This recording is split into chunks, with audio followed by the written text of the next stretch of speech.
Blockchain is spurring a revolution in the way we create, record, and trade value. Its benefits, security, transparency, efficiency, can be applied to areas as diverse as payments, capital markets, and supply chains. That's why assets of all kinds are being tokenized on blockchains, making their ownership immutable, their provenance traceable, and their use manageable. The potential is enormous, but every blockchain is complex and creates a different walled garden of connections and functionality. Today, the decentralized world of blockchain is made up of closed environments, limiting liquidity and leading to increased risk and lost opportunity. Every digital asset must be created specifically for each chain, demanding dedicated developer skills, which are hard to find, time-consuming to master, and expensive to develop. Overledger Platform from Quant establishes a new benchmark for blockchain interoperability and ease of use. As a low-code enterprise-grade platform, Overledger empowers you to deploy, connect, and develop on any blockchain quickly and simply.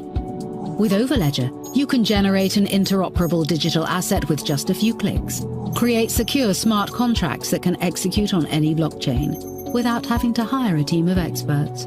And you can use its advanced APIs to integrate with your systems and manage your assets on multiple chains. We believe that the blockchain economy should be simple, trusted, and future-proof. These are our principles and the genesis of Overledger Platform, the enterprise standard for building on blockchain.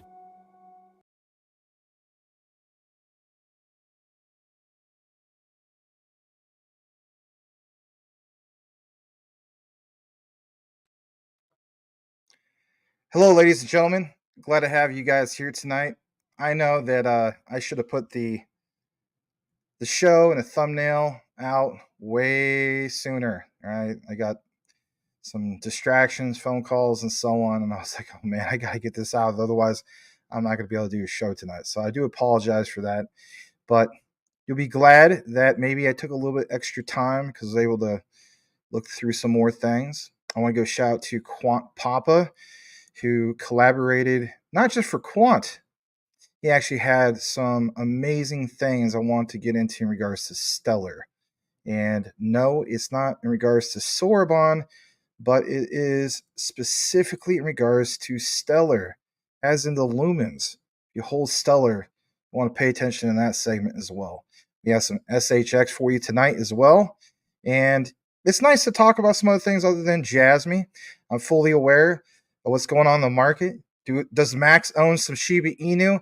Yes, I own some Shiba Inu, and oh my gosh, I am absolutely ecstatic to see my SHIB way up there, like with my JASMY as well. Crazy, crazy stuff. 3 coins of mine out of over 55 are just killing it. Some of you guys doing well as well.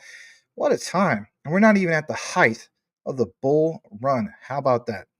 Let's go ahead and start off with welcoming some of you guys. Again, please smash the like. I know it's going to be kind of somewhat low attendance, maybe because it's Friday. Also because, well, Max here took too long to put a thumbnail out, and it's kind of spontaneous. But I am so grateful for you guys that are here, maybe some of the OGs up in the house. So please give me a follow over on the X platform. It definitely helps me out. Just an announcement, I hit over 3,000 followers a few days ago. I'm coming up on 3,100. Very, very cool stuff. All thanks to you guys. Let's go ahead and start off with the first comment of the day, and it comes from the one and only Mr. Brian Dowie. Thanks for being here, Mr. Brian Dowie. Always appreciate you, man.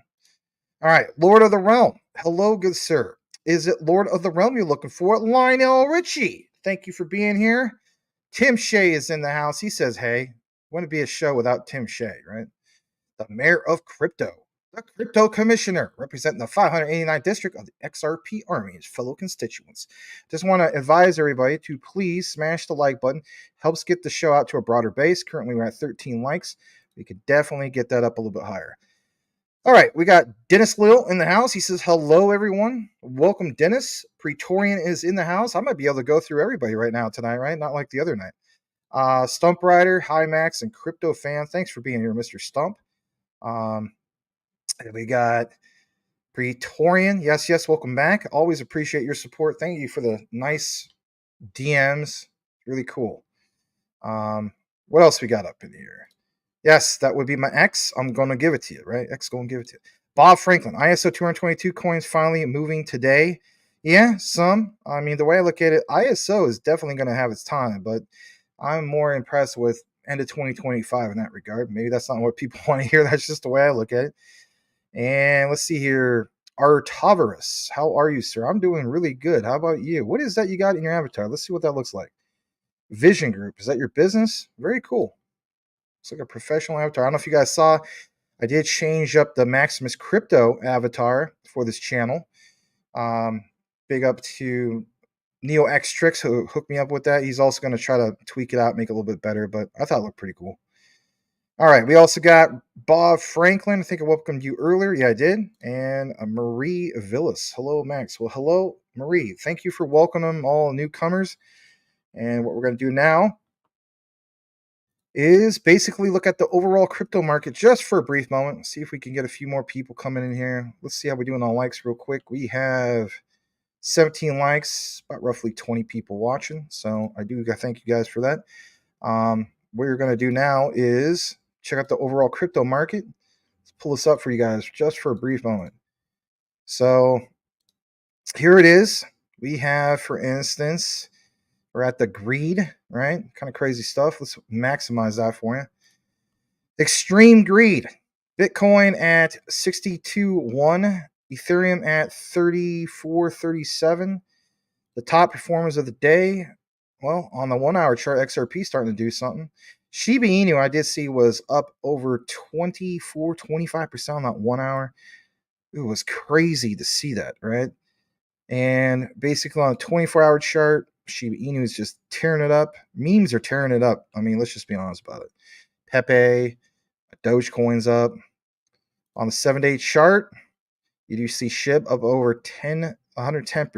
Bonk is way up there. Dogecoin, JASMY, right? Still holding that 2-cent support. We're not talking about JASMY tonight, but some other ones I noticed did well. Terra Luna Classic. Our beloved QNT is also doing well, I believe. Let's double check that. Up about 10%, which is big when it comes to quant, let's face it, right? My graph is up, it was up earlier about 30 to 32 cents. So you guys are into a lot of different things as well. And it's worth all pointing out. I mean, my goodness, 2.33 trillion. See what's going on with my watch list real quick. You're going to see some weird ones here for a moment. So Floki, another meme token, really doing well. 7-day chart. Spell token, Mike Cornwell has that. So it's interesting, right? We all had different watch lists and so on. So what I'm going to do now is just, welcome just a couple more people, and then we're going to kick it into the QNT. Will not be disappointed in regards to the QNT, whether we have 30 people here or 150, where the case be, right? So let's see here. We are going to welcome Gerald. Welcome back. I did see that you gave a sub over to our brother Channing Harrell's channel. He informed me it's not called Harrell, it's Harrell. So Channing Harrell, thank you for doing that. Give Channing a follow. He covers QNT all the time. Robert Williams, hi Max and community. Thanks for showing back up, Robert. Half Dan DeBlack, aka Danilo, aka Yer. Welcome back. And there's the Yer. All right. And we also have the one and only Stefan Eckel. Hi, Maximus. How did you eat your meal today? How did I eat my meal today? Well, unlike, the traditional caveman way of eating it with my hands, I actually used a fork, knife, and spoon. I'm playing, man. I just used a fork, Anyway, what a question. I think you're asking me, what did I have to eat? I actually had a little bit of Chinese food. So, and it was all right. It wasn't bad, Anyway, got to be grateful. All right, what we're going to do now is jump into the QNT segment of the day, and let's pull up the branding. It's been a while since old Max talked about some QNT. I was looking at, the last time I had a video out about it. I think it was like 10 days ago. It's like, my God, that's kind of like a record for me when it comes to QNT. But as you guys have seen, QNT has been doing something. Something brand new in that regard. Well, won't exactly get into those specifics, but there's some things I want to bring to your attention that I don't think any of us were aware of. Now, in his collaboration with Quant Papa, like I was pointing out to Mike Cornwell, I saw some things that was very interesting. For one, Quant Papa, you used the overledger? What the heck? You have to have a certain amount of QNT in order to be able to do that. So that's kind of interesting in itself. So you're going to see some things maybe you guys never seen before. And that's cool, right? We're all interested in what Quant's doing, especially taking a real look at like the actual overledger, screenshots, the whole shebang. What you see in the thumbnail is a true thing. Quant, XDC, even Iota. I was like, whoa, what is that all about? Before we get to the specifics of that, let's go ahead and just get into the outline that we have for you tonight. So I'm going to go ahead and pull this up. And believe it or not, this is a screenshot straight from Quant Papa's computer. And like you see, what does this share? What does it have?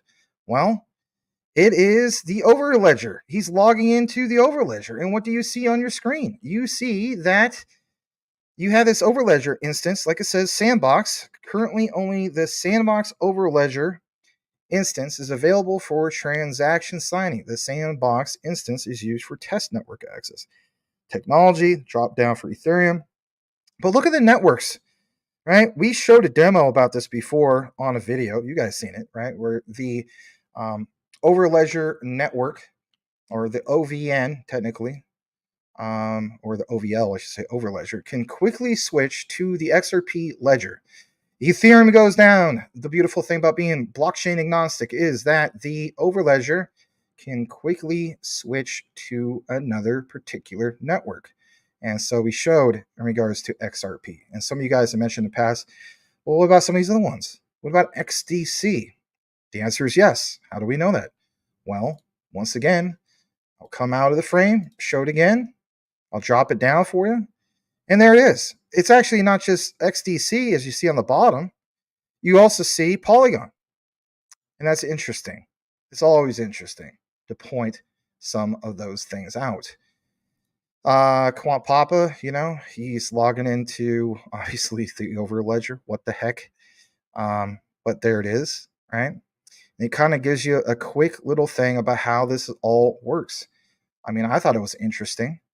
Overledger instance, sandbox, or the production. Look at this. Select the technology type of the blockchain you want to read.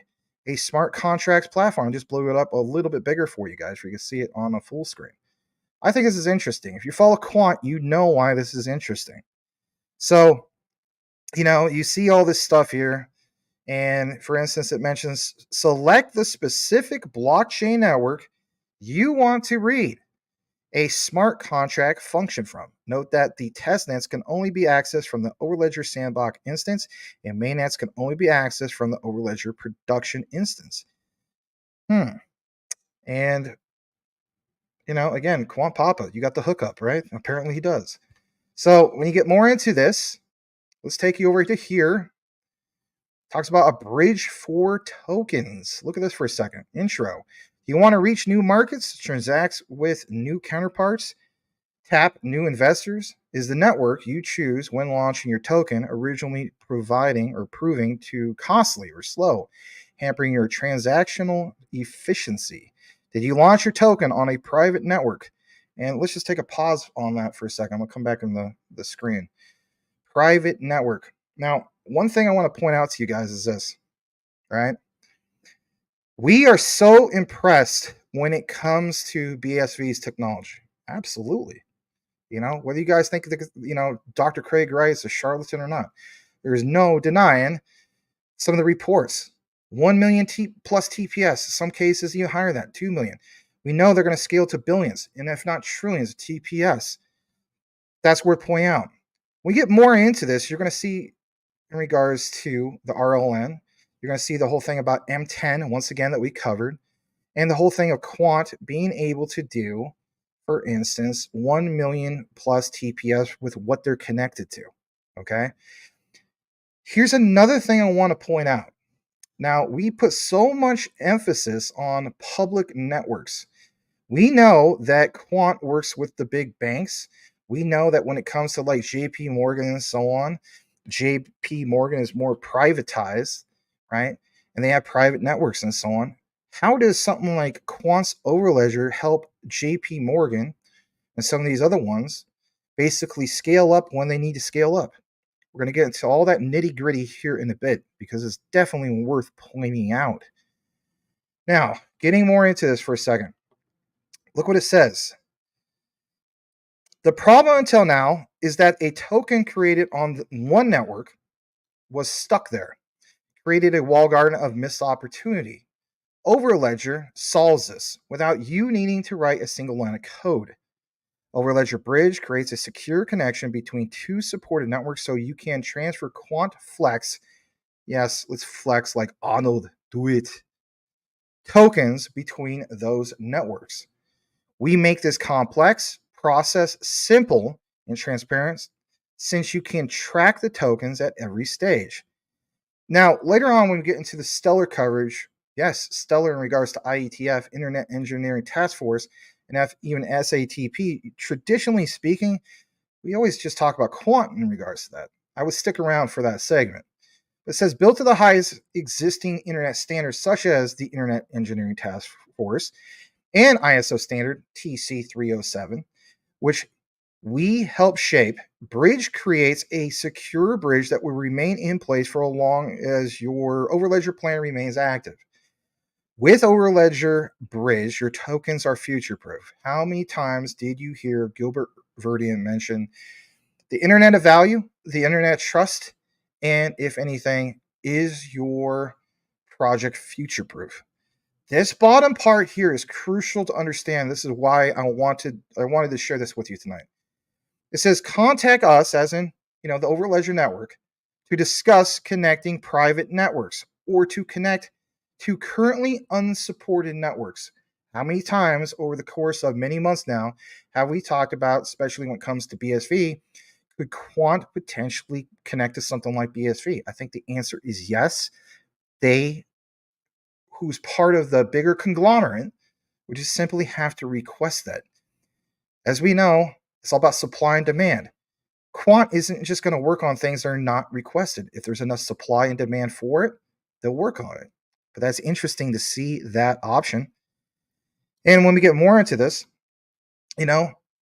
before we actually get more into this, how about this? You guys have mentioned for a couple years, you would like to see XDC on the list. We now see XDC on the list. And the other one I discovered today was Iota. Now, I knew that there was possibility of Polygon, because that made sense, with Polygon, providing a different layer in regards to, or solution compared to Ethereum. So that almost seemed like it was a given.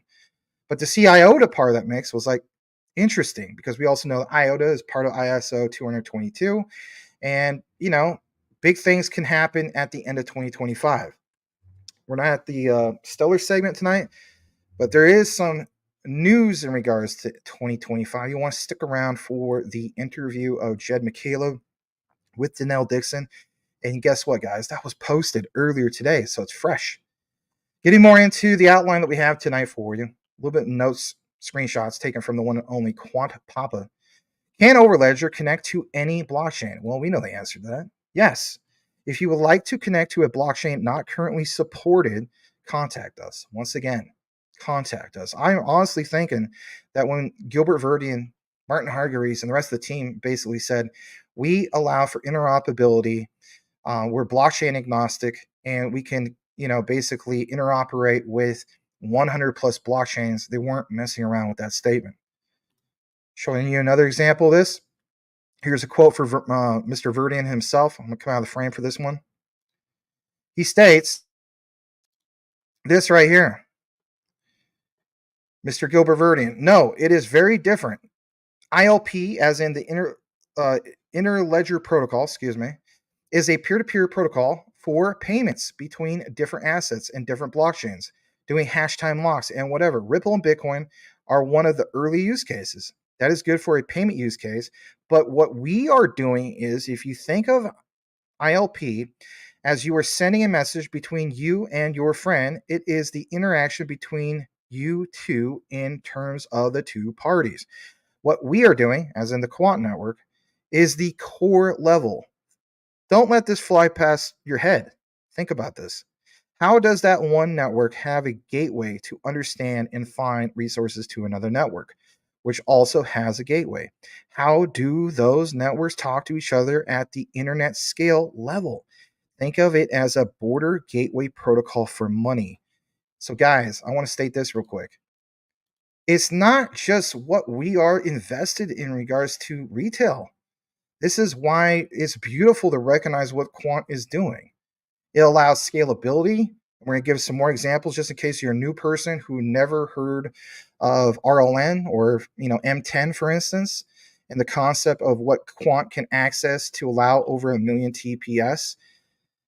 The key thing is this. When you see statements, even in regards to Stellar, of being able to scale up, people have criticized Stellar and said, well, come on, 1,000 or 1,500 TPS or even Ripple, that's not going to really get the job done.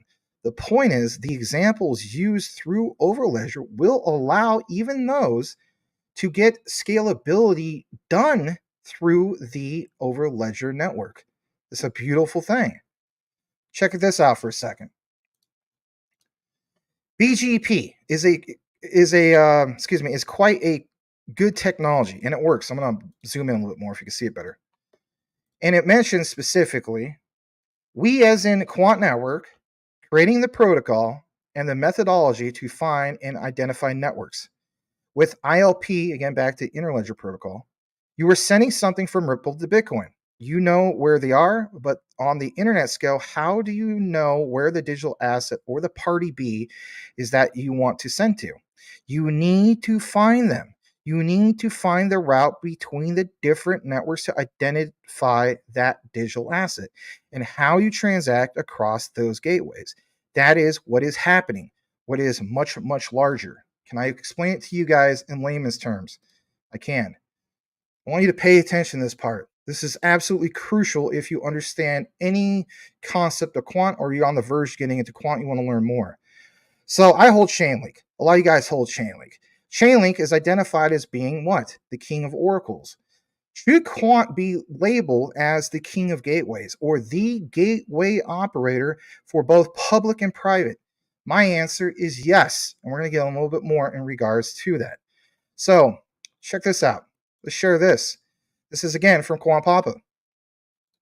So Quant Papa mentions remote connector gateways 1.0, for instance, right? This is back in the early days of Overledger. Known as Overledger gateways at the time were based on experimental and proprietary peer-to-peer protocols and tightly integrated with the Overledger 1 architecture, right? That's 1.0 and higher. The 1.0 RCGs went into performance testing late 2019 with a public testing in June 2020.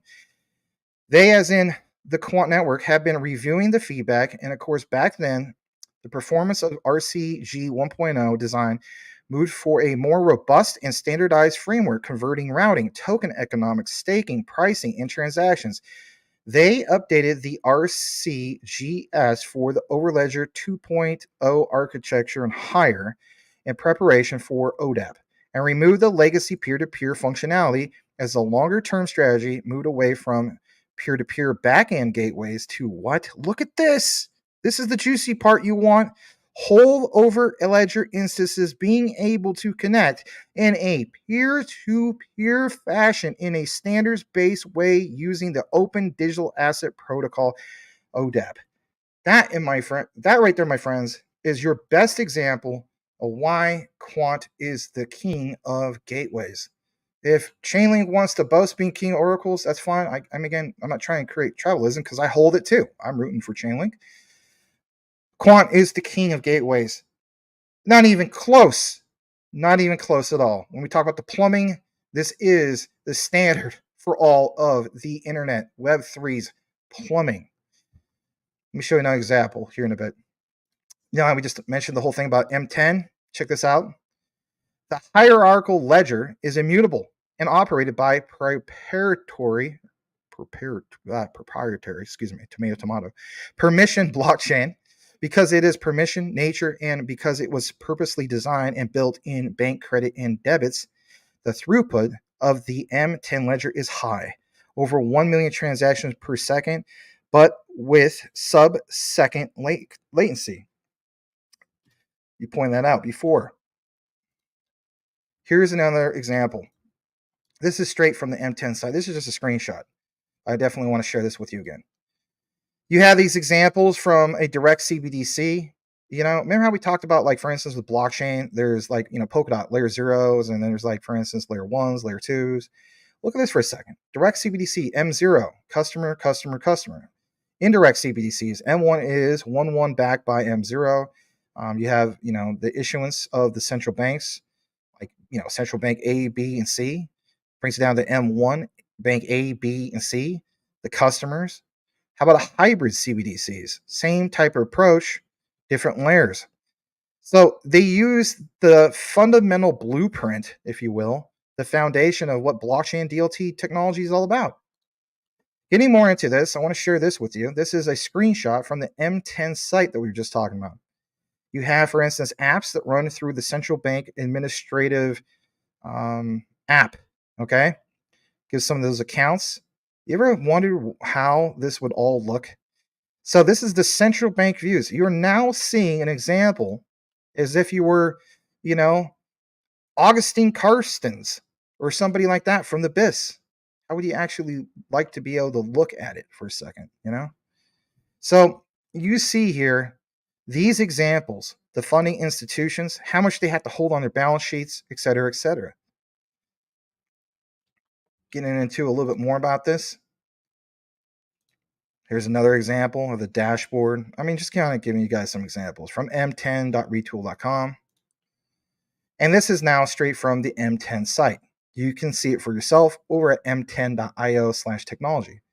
Like it says, the technology powering M10 brings tokenization, hierarchical, I'm not pronouncing it right, ledger, and more.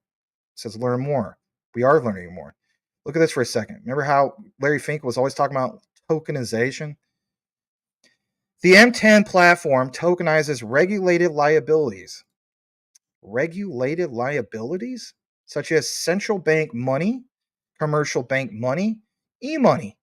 Tokenized liabilities are simply digital representations of an underlying liability held by a regulated financial institution. The tokenized liabilities are fungible with the network, meaning a tokenized euro from bank A can be used at bank B, an e-money provider, or exchange for a tokenized central bank euro. What has Quant basically done in regards to, digital pounds, digital euros? The same mechanism can be used to issue new money, such as central bank digital currency, CBDCs. Look at this for a second. Gives a whole example and a breakdown of how this is all represented, how it works with CBDCs, and I've gone over this in the past, but there again, just in case if you're new. And this part, we have talked about the Regulated Liability Network over and over, the RLN. It's a fractional reserve banking system. And look at this for a second. The hierarchical ledger, probably not pronouncing that right, is immutable, operated by a proprietary permission blockchain. Because of its permission nature, and because it was purposely designed for, or I should say, and built for bank credit and debits, the throughput of the M10 ledger is high. Over 1 million transactions per second with sub-second latency. Wow. And they even have a performance report on that. And you can go view it for yourself. Now, this part is crucial as well. We have to have functionality for offline payments. Remember how Stellar was talking about that? So while the M10 system is an account-based system, offline payments are possible. Yes, they're currently possible. Payments can be performed between offline devices and eventually reconciled with the online system upon synchronization. Talks about public keys. I'm not going to get to that because I did it before. This part is crucial to know as well. Scalability. How many times have we talked about scalability? You can't have an issue where, people are going to be stuck in the mud, especially when it comes to their funds. Old Max has to have the same, access and same performance as the Tim Shays and the Brian Dowies and the Michael Cornwells of the world, right? Absolutely. So on this example, M10 system can process over 1 million payments per second, like it says, at latency less than 1 second. The level of performance can be delivered with a small number of instances, making M10 a payment system with a minimal carbon footprint. This is where other particular blockchains, I'm not saying BSV and so on, but other ones out there, people have reported, especially when it comes to like even Solana, right? Solana can apparently do like 28,000 TPS and so on. Is there a carbon footprint? Well, with Hedera, there isn't, right? There isn't a carbon footprint. It's one of the most greenest ones out there. And if anything, tomorrow we're going to get more into Hedera, okay? Look at this. Here's some more examples. So I'm going to come out of the frame on this one as well. You will see this. I think it's crucial to understand this. M10, implementing a regulated liabilities network, right? The RLN. Martin Nelson, Richard Char, and Cheyenne. We'll get to some people here in a second. M10 security, M10 performance report. Goes over to this side, system overview of the M10 platform. Recognize the names here. Why is that? Well, for one, I want to share you this. At the very top of the screenshot, you see where it says M10 implementing a regulated liabilities network. Now, this executive summary is crucial to understand, especially this guy, Tony McLaughlin, and the quant connection. I'm going to share this with you for just a moment. So on this one, I thought I would get more into this. So in previous deep dives, we have talked about the RLN, and we talked about Citi and all the bigger players and so on. So back in 2021, it is true that Citi did in fact release a paper entitled The Regulated Internet of Value. And in that specific paper, authored by Tony McLaughlin, who's head of emerging payments and business developments at Citi's Treasury and Trade Solutions, in the Citi paper, the author makes a case for networks of regulated liabilities and assets. It goes on to mention that the liabilities, the regulated liabilities, I should say, would include central bank money. Now, in previous blockchain conferences, I think even at Davos 2022 and 2023, Gilbert Verdian was interviewed, and he briefly touched basis on some of this stuff. But it does include the whole notion of central bank money, commercial bank money, electronic money, and how it's all tokenized and how it comes all together on a distributed ledger technology. In this case, will Overledger connect it all? The answer is yes. And exchangeable on financial networks. Look at this. In that Citi paper, if you choose to nerd it out, you will find out, like it says, it has an essential contribution to the payments literature, as is the first articulation of a regulated liabilities network, or RLN. While the author states that, quote, creation of such networks may seem to be a pipe dream, this paper is intended to be a companion to the Citi paper and demonstrate how a seeming pipe dream can be realized today. Back to everything I was just talking about earlier. I was talking about the plumbing, the pipes. The plumbing and the pipes is literally the Overledger network because it is the king of gateways. And we've seen some examples. Boy, have we seen some examples of how that works. So if the Citi paper describes the what of RLN, like it says, this paper attempts to explain our vision of the how. And Quant's connected to all that? Quant is doing that? Yes, they're doing that. Back to this whole thing about Tony McLaughlin. I did a few deep dives in regards to Finastra. Quant Papa and I brought it together. Didn't exactly get a lot of views at the time. Who cares? The point is, all the material is there for whoever wants to look more into it. The reason why it's so big is this particular statement that you see on your screen right now if you're tuned in. Quant's your thing. Please smash the like. You will like what you will find out here, even if you feel as though you already know about it. There's some things I want to expand for you on these subjects tonight. Tony McLaughlin is responsible for emerging payments and business development in Citi's Treasury and Trade Solutions. Trade Solutions. What did we mention at the beginning of the outline tonight? Overledger from the demo. Thank you so much, Quant Papa, for showing and exposing to the world that you literally use the Overledger, which tells me you probably have at least 200 QNT, something like that. Maybe I shouldn't mention that, but I'm just saying you have to have money to be able to use the Overledger. But the point is this. Thank you, because you want to know something? Trade Solutions. So that example, Quant Papa giving us of, hey, there's a little drop down thing to select XDC. XDC heavily tied into trade, is it not? Yes, it is. So if ish goes south and we need to go and switch to something else, isn't it beautiful that Quant can get off Ethereum immediately, just like that? And we know that in regards to a demo. And if Quant wants to quickly go to XDC, boom, XDC, or Polygon, or some of these other ones, Iota. It's all there, but we're going to talk about this for just a moment in regards to trade. So, this guy, Tony McLaughlin, is he a nothing burger? No, he's not a nothing burger. In this screenshot, I know it's small, Tony McLaughlin, the regulated Internet of Value, M10 cited. So, what is this all really about? I'd be asking that. And if anything, I'm going to come out of the frame. So why is the RLN the future of settlement? Think about this, guys. Think about it for a second. We always talk about, especially when it comes to XRP, real-time gross settlements. What if you have a platform that can settle in anything you needed to settle in? If things go south, if things disappear, networks go down like Solana, can you take bankers' money and settle in something else? The answer is yes. But why RLN? And why is that the future of settlement? Like it says, the RLN is a revolutionary type of network because it seeks to overcome the challenges posed by traditional clearing, right? Think about it, clearinghouses and so on, guys.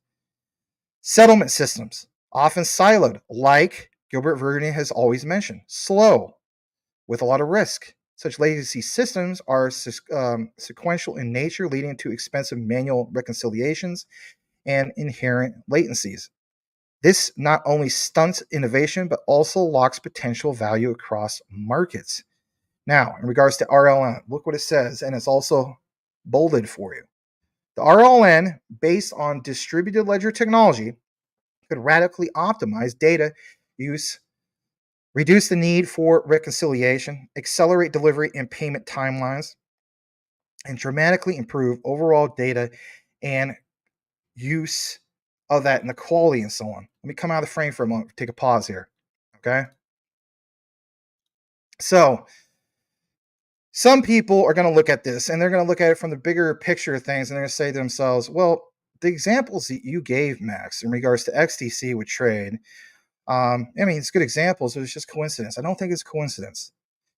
Here's why it's not coincidence. For also the reason of Iota. Everything that Iota does is literally mentioned, if you think about it, at the top of what RLN is listing here.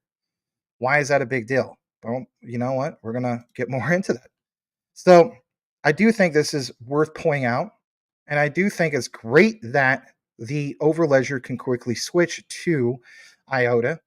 But this whole thing of accelerating delivery, payment timelines, dramatically improve overall data and its use and quality for any market or any asset class. It also provides a secure framework for transactions that ensure the delivery of assets and data only to intended recipients, maintains a mutable record of all transactions across all accounts, and allows each entity to net its obligations while granting participants access to real-time pertinent information. My God. I got to read these other two areas real quick. By incorporating all aspects of sovereign currency and ensuring interoperability across different regulated issuers, the RLN presents the potential for a new global settlement infrastructure. You guys want to talk about the New World Order and the new monetary system? The new monetary system, you guys, has to have new infrastructure, right? We know that. RLN, Quant, connecting everything to it. It addresses a broader range of use cases than narrower proposals while maintaining the two-tier structure of public and regulated private balance sheets. This is where Quant shines, you guys, because it's not just dealing with the public ones, but also the private ones. The RLN also has the potential to incorporate multiple currencies to solve what? Cross-border payment efficiency and represent multiple asset types. Jeez, Do we see example of that in regards to the overledger on the drop down? Yes, we did. And that was just scratching the surface. That's just the tip of the iceberg. As such, it provides a solution to the missing piece of the global financial puzzle. A global solution for what, guys? Settlement. For settlement. This solves the whole thing of having just to go with traditional clearinghouses.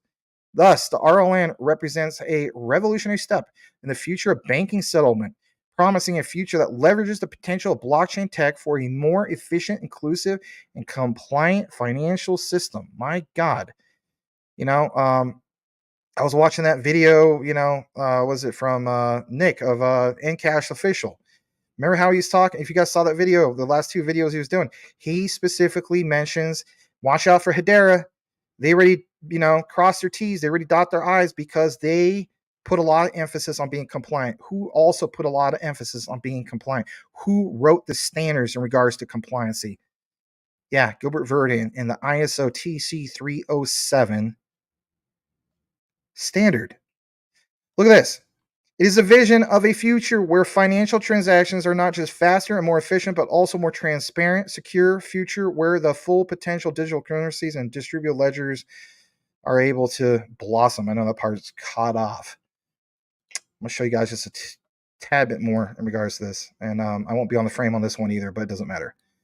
What are some of the key considerations for an RLN system? Well, there's a lot. RLN should ultimately be able to tokenize and exchange all types of those regulated liabilities, central bank money, commercial bank money, and like we mentioned, electronic money, but even stable coins. And when we get into the Stellar segment, you will see why that's important. And cryptocurrencies, if and when regulated, well, it will be. However, the purpose of this paper, we focus primarily on central bank money and commercial bank money. We believe that will be the foundation to most of the RLNs. Right, this is the big institutional money, you guys. The functions of the M10 platform that we describe below apply to all regulated liabilities. The shared hierarchical ledger. A key requirement for RLN system is to be able to tokenize both central bank money issued to commercial banks and commercial bank money issued to bank customers. So they're covering both areas, just like Quant covers both retail and also the private, even though they mentioned their focus isn't on retail. At M10, we implement through the use of shared hierarchical ledgers. The central bank portion of the ledger is called M0, and the commercial bank portion of the ledger is called M1. Again, guys, it's the same concept as a retail blockchain, right? When we look at like layer zeros, layer ones, layer twos, right? But this is what on the institutional side of things. M0 and M1 are distinct but join in a hierarchical fashion. How so? Like we see right here, central bank ledger connecting to M0 for central banks to issue to commercial banks and M1 for commercial banks to issue to their customers. Look at this part. In this white paper, we explain how the M10 platform can be used to implement the RLN, a concept first articulated by who? Boom. Boil it, mash it, stick it in the stew. Once again, Tony McLaughlin over at Citi. And by the way, when we talked about Finastra, we talked about some of these other things and these connections. It's not just Quant, also like XRP and some of these other things, right? Mr. McLaughlin states that, quote, the creation of such networks may seem like a pipe dream. Remember how we also quoted that. So again, it's there for you again. Let's get into this part. I know it's a lot of Quant, but this is good stuff, and it's going to get better here in a second. Look at this. So this is another example of this solution, okay? And if anything, we're going to get into that here in a bit. I believe this is, yeah, let me get into this. So just a second. Make sure that we're on the right page. So you see here, central bank sovereign bond issuers, solution by Shareable Liberty Consortium, the bonds, the tokenizations, the trading platforms, custody wallets. You know, when you hear Larry Fink talk about all this, to see a breakdown, a visualization, I think is crucial. What about the API gateway? Look at how this kicks it to something else. CBDC Sandbox, Parsher, MasterCard. Interesting. Retail investor, CBDC wallet kicks it over to the bond issuer. Then you also have this whole thing, the blockchain network. Far left side, retail investors. Far right side, off-ramp payment solutions. ePay, cold wallet solution, e-wallet. It's an overview of the solution by Shareable Liberty Consortium. Let me just show you a little bit more about this, okay? So you have the user who's just using their phone. How's this all broke down? Well, you have banking applications, software development kits. That's what SDK stands for. User breaks it down to account management, identity, device management, card wallet management, so on and so forth. What's the gateway? Well, think about it. You have these modules, card issuance, user management, retail payment ledgers, custodians, so on and so forth. Then from there, a CBDC blockchain infrastructure. What would be plugging into that, guys? It already exists. This is why Bank of International Settlements, Bank of England, heck, even was it Bank of Spain that we recently talked about, got all involved in Quant, because Quant is that gateway to bring it all together. And on the very bottom, what do you see? This presentation sets forth the current vision for CBDC Go and is solely for discussion purposes. Well, we're discussing it now, aren't we not? These services are in development. Service availability, features, functionality, and timing remain subject to change. This is before the whole thing went live with what, guys? Project Rosalind. So they already got there. They already been there. Already done that. A little bit more in regards to RLN real quick. RLN, is interoperable with existing payment systems through the connectivity supported by private participants. Participation by multiple central banks will achieve the liquidity bridges necessary to reform cross-border payments, connect to external blockchains, enabling cross-chain interoperability. Isn't that Quant from beginning to end? Yes, it's Quant from beginning to end. Look at this.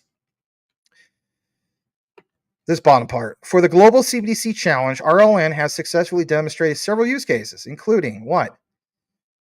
Fungibility between retail CBDC and tokenized private sector liabilities. Transfers between private sector players that are settled in CBDC on the network. Multi-asset capability between tokenized money and tokenized securities. All these things are what is referenced from Larry Fink of BlackRock. He literally mentioned these word for word. So the whole thing about, well, you know, Quant isn't directly working with JP Morgan. Yeah, they are. You just don't know about it. It's on the back end through a private network. What is the network? It's Quant working with M10, working with the RLN. And this is all verifiable. You can look all of the information up for yourself if you choose to do so. Look at this. Have to reference this because it was part of the thumbnail. Remember how we talked about, for instance, Quant, World Bank? Yes, we did talk about that. So you see here the World Bank, IBRD, IDA. You got some of these other big players. Look who's mentioned on the bottom. MasterCard, Parser, R3, Hyperledger. Interesting. Look at this for a second. Let's go to the next part. I'll come out of the frame once again on this one. Sorry about that. So why choose Ledger Swarm? Now, I covered this before a long time ago. There's a lot of new people here, and I do appreciate you guys being here tonight. But what is interesting to notate is this top part. Kind of like Quant. Quant is not a blockchain. They're blockchain agnostic, right? You got to look at Quant as being the Microsoft of crypto. It's a blockchain operating system. It's literally the standard for blockchain. So Ledger Swarm is not just another blockchain solution. It is the best implementation of the RLN concept in the market, demonstrated to work at an astonishing 1 million transaction settlements per second because it's connected to what? M10. We've already went over that. Ledger Swarm is also what? Ledger agnostic. See how we have common things here? Quant, blockchain agnostic. Ledger Swarm, ledger agnostic, meaning it's interoperable across different DLT and traditional platforms. Wow. So I mean, even just like Quant, the private side and the public side? Yes, on private and public side of things, ensuring easy adoption without the need to replace existing core banking systems. It guarantees privacy through private consensus among transaction participants while providing immutable reconciliation between participants. Now, this last part, with its built-in interoperable smart contract layer, think about that. Ledger Swarm is truly a trailblazer in the world of real-time settlements. So what do we know in regards to Stellar lately? This is a whole big deal about Sorbonne. What happens if Stellar needs to scale up?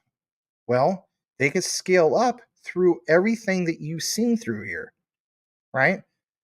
This whole notion that Stellar is not going to solve a problem that exists with its current throughput of, 1500 TPS, whatever the case be, this allows them to get the job done for all the examples that we basically listed. This is why it's like, I'm not going to be a maxi on one thing. I understand that Sorbonne is going to be huge. I also think this is huge. We talk about quant being the plumbing. It literally is. So the other statement that you saw here for a brief moment, and basically is this. It's about the whole thing of where it says, ensuring easy adoption without the need to replace existing core banking systems. Guarantees privacy through private consensus among transaction participants. I mean, what if networks go down like we mentioned before? That'd be crazy. But we have seen this happen with Solana, and it's only been brief, but it's happened a few times. So my thing is this. When we talk about things being future-proof, some people don't really understand what that really means. Quant has allowed that functionality to happen because they are future-proof by quickly switching to different networks. When you see all this stuff here mentioned in regards to privacy, private consensus, protecting data, and then you see that drop down for Iota. What does Iota specialize in? Well, if you think about it, a lot of things are like what JASMY's trying to do. But this is Iota. And Iota is also part of what? ISO 222. And we know that ISO TC307, the quant network standard, also works with ISO 222. So they already crossed their T's and dotted their I's in regards to that as well. That is huge. That is absolutely huge. All right, back to this whole thing of Tony McLaughlin. So this guy, man, this guy is like really well connected, is he not? So what you see here is definitely worth pointing out, at least in my eyes. And again, it says that he is responsible for emerging payments in business development at Citi. He is certainly convinced and was quick to point out that those benefits can also be delivered by tokenized commercial bank money. Why did the core ledger for Project Rosalind only include central bank money? The core ledger, back to what those references we had at the beginning of the outline in regards to the core API gateway. The core API gateway is Quant. Who chose Quant? Project Rosalind. Who was part of that? The BIS, Bank of England. You guys already know the deal. Why not include commercial bank money too and let that be the catalyst for innovative use cases? Yeah. So many people have complained about Quant not going to $1,000 per token yet and all this stuff. Guys, we will get there. It doesn't happen overnight. Even with JASMY, it doesn't happen overnight. I did point out, though, in regards to JASMY, that I had a feeling that they'll be the first. Again, look at the areas of the world, right? And this is, if anything, I think Nick of Encash Officials, right? He was talking about what? He was talking specifically that Hedera, especially with Europe, tokenized bonds through European bonds and stuff like that, stable coins and so on. That well positions Hedera, different areas of the world other than the United States. That is the bigger picture, and understanding that we will have our time here in the U.S. And this is where I'm still going to always focus on. I'd rather be more excited about full-fledged implementation by the end of 2025 compared to just focusing on the now. But I get it. A lot of people get impatient when it comes to this stuff. But if you've been into more than one bull run, you know how this goes. All right, so let's jump over to this. I want to mention this real quick before we kick into another subject. It says, in this white paper, we explain how the M10 platform can be used to implement the RLN. a concept first articulated by who, guys? Yes, Tony McLaughlin. Interesting. Very, very interesting. All right. Now, this part. This is some of the juicy. These guys here. Wow. This particular conference, it was a few years back. Private meetings. Hope I don't get in trouble for sharing this, but Quant Papa said I could share it. So what you're going to see here is maybe something you haven't seen anywhere else. I think it's a big deal.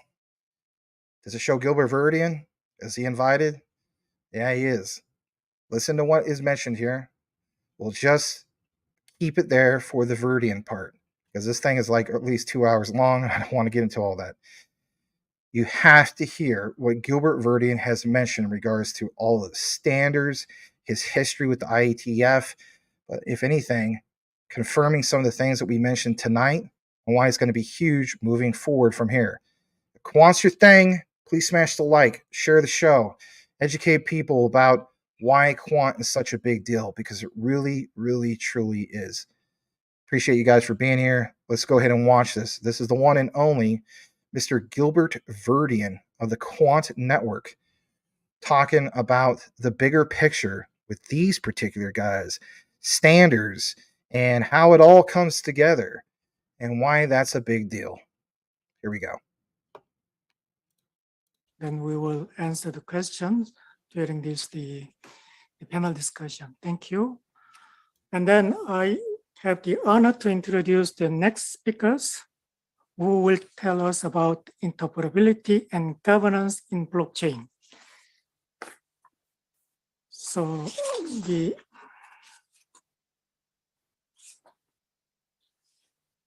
Mr. Gilbert Verdian, the convener or the chair of the ISO Technical Committee 307.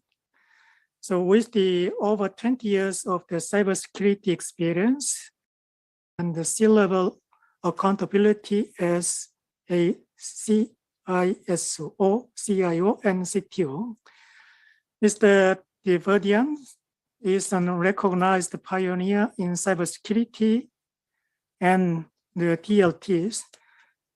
So he also run his own business. Thank you, Gilbert, for your time and also effort. So the floor is yours.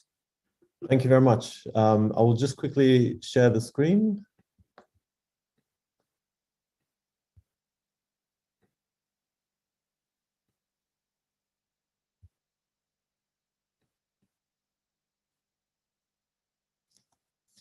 Okay, thank you so much for the kind introduction. My name is Gilbert Verdian. I'd like to talk about interoperability and governance, especially in relation to standards and the work that's been done in ISO and how we're collaborating to help make DLT and blockchain mainstream and wider use. So I'd like to just give you a quick history of the ISO standard. So as was mentioned, I have a history in cybersecurity, working in government, financial services. And during the financial crisis, I was at the Treasury here in the UK. And that's when, if you remember, it was a very dire time for the whole world. And that's when the Satoshi paper comes out. It really interested me as a cybersecurity person very early on. I introduced it to the rest of my peers in the government. And we were the first country to look at blockchain officially back in 2008. So it was quite an early view of the technology and the potential.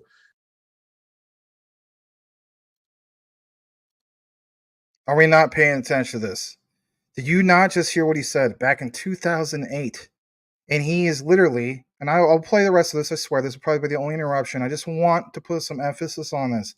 2008. We know that, the Bitcoin white paper wasn't even popularized until about 2009. So he's looking at some of this stuff, maybe before we in retail hear about it. Then the other thing, introducing it to these guys, talking about standards, talking about the bigger picture. But what was the key thing he meant or said? To allow all of this for crypto and you name it, right? Distributed ledger technologies, blockchain, for it to go mainstream. All right, we're gonna play a little bit more about that. I just got to point some of that stuff out, just in case it goes right past your head. Here we go. If you fast forward, the technology was evolving. You could see around 2014, the concept of blockchain was being talked about, and it was new technologies were emerging, around Ethereum or other type of new blockchains, another generation of blockchains.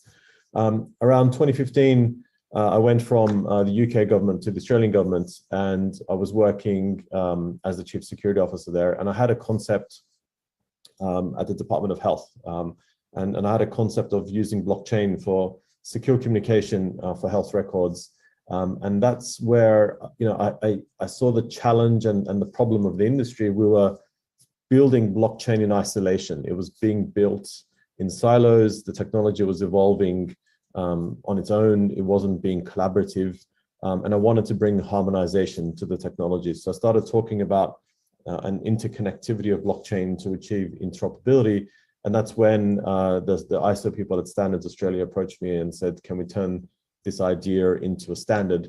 And ended up establishing the blockchain ISO standard, TC307, in 2015, and we had it approved. And that's when we kicked off. So what I wanted to talk about is the challenges of building things in isolation and being proprietary, and how to unlock that through interoperability and the right governance. So if you remember, before blockchain, we kind of had the same problem in technology in other generations. We did the same with databases, we did the same with different types of mainframes and microcomputers, and we did the same with the internet very early on with online service providers. So we had closed ecosystems that couldn't communicate, and Craig just mentioned, now you can email everyone, the standards around email. Whereas before, if you wanted to email, you were only allowed into your own community. You couldn't go outside of your ecosystem until TCP/IP and SMTP and other protocols that were standards allowed us to have the internet of today. So my question to blockchain was, why are we making the same mistakes as the past? So in 2015, there was lots of need to create some sort of a standard for blockchain, and that's where ISO came in. So this was the actual proposal back in 2015 that was put together, and it was around creating a governance framework, creating an interoperability capability, and allowing a regulatory compliance around blockchain, so the technical side can be easily done because the regulations and the governance is already accepted at the top layer. So that was what was proposed back in 2015. The areas that we needed to look at, what I wrote was around terminology, interoperability, privacy, security, authentication, etc. And this is the first meeting that we had back in Sydney in 2017. This was the first inaugural plenary. I think we had 120 delegates from all around the world, and it was quite a good and successful launch to what we're doing. So if you look at standards, they're a great way to collaborate and bring harmonization. At the level, there's national, there's regional type of standards. So at the ISO, IEC level, there's country level standards. And then underneath, you've got different types of technical, professional type of standards that all feed into each other. So looking at this, what we're doing in TC307 is we're building these types of standards already. So the work kicked off in 2017. It's been a very active committee to TC307. We have hundreds and hundreds of members from all around the world working on all of these different types of standards and different working groups. And so already some are published. And as Craig was mentioning, there's going to be another one around IP. So there'll be an IP standard around blockchain, but all the work and the effort since 2017 has already kicked off. And if you look at the makeup and the different committees, this is what is happening today. So we have some internal committees, but we also have the working groups that are looking at the foundational side of blockchain, terminology, reference architecture, etc., security, privacy, smart contracts, governance, interoperability, use cases, etc. So all of these are underway, and everyone is free to join ISO. You go through your national committee. If you're in the UK, you join BSI. If you're in Australia, for example, you join Standards Australia, and through your committees and national bodies, you come in and be an expert within ISO. So this is the journey we've taken so far since 2017. As you can see, there's been lots of progress. It's been quite an active group. And where we are today is landing on these 7 different working groups that are tasked to create the different types of standards that were presented before. What I wanted to talk about, on interoperability is what we call distributed ledger networks and the ecosystems they hold. Why is there a need for interoperability? And it's a very simple human need. We need to interconnect and we need to interoperate. And then on a technical perspective, it's the same technically. New technologies need to talk to each other. They need to interconnect. They need to transact, and they need to interoperate to open up these ecosystems. So if you have 2 ecosystems on the left and the right, how do they talk to each other? And that's the key around standardization to unlock that. So why do you need this? It really simplifies, and it was mentioned before, it fosters openness and innovation. By having this interconnectivity, different technologies can evolve but be compliant and be compatible. So the harmonization comes in, and it's all about connecting to each other and opening those ecosystems up. So from a technology perspective, at the WF, they did a paper very recently. There's really 3 types of interoperability categories: cross-authentication, oracles, and API gateway. Just very quickly, cross-authentication is when you do things manually yourself within the application. You do a hashed lock between assets. You build an asset bridge, but you have to be available on both sides. And then you can do DLT relays, which is another form of interoperability that allows for that to happen. So this is very, very manual, very heavy. There's oracles. So this is basically linking off-chain aspects to on-chain data. So the oracle sits in the middle and facilitates that. And the logic has to be all agreed, and the consensus and the security has to be all agreed up front, and you have to trust the oracle. So this is another method. And then finally, a third method is the API gateway, which is more enterprise focused. It's how most organizations operate when data transfers happen. So having an API gateway allows you to interconnect to all the different DLTs and the DLNs, the distributed ledger networks.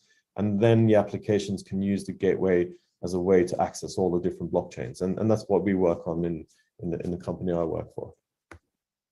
So as a comparison, I'm sure these slides are going to be shared, but just to show the different features of different types of interoperability and what does this mean from a technical perspective as well. So I wanted to just show what we're doing within ISO, and as was mentioned by the chair and previously, standards are not going to be prescriptive to define, data packet sizes and handshakes and very technical prescriptive requirements. They're looking, from an ISO perspective, what we're looking to do is make it more governance-led. So allowing a framework, which is what we're calling an interoperability framework, to take different aspects of governance, business, and technical interoperability and allow different technologies to work together to cover all this and be compliant to the standard. So it's been very well received and very well solved in previous iterations. So if you look at cloud, there has been a cloud interoperability standard that was developed, and that's already been published. And so what we're looking to do is leverage the work that's been done previously and apply it to blockchain standards.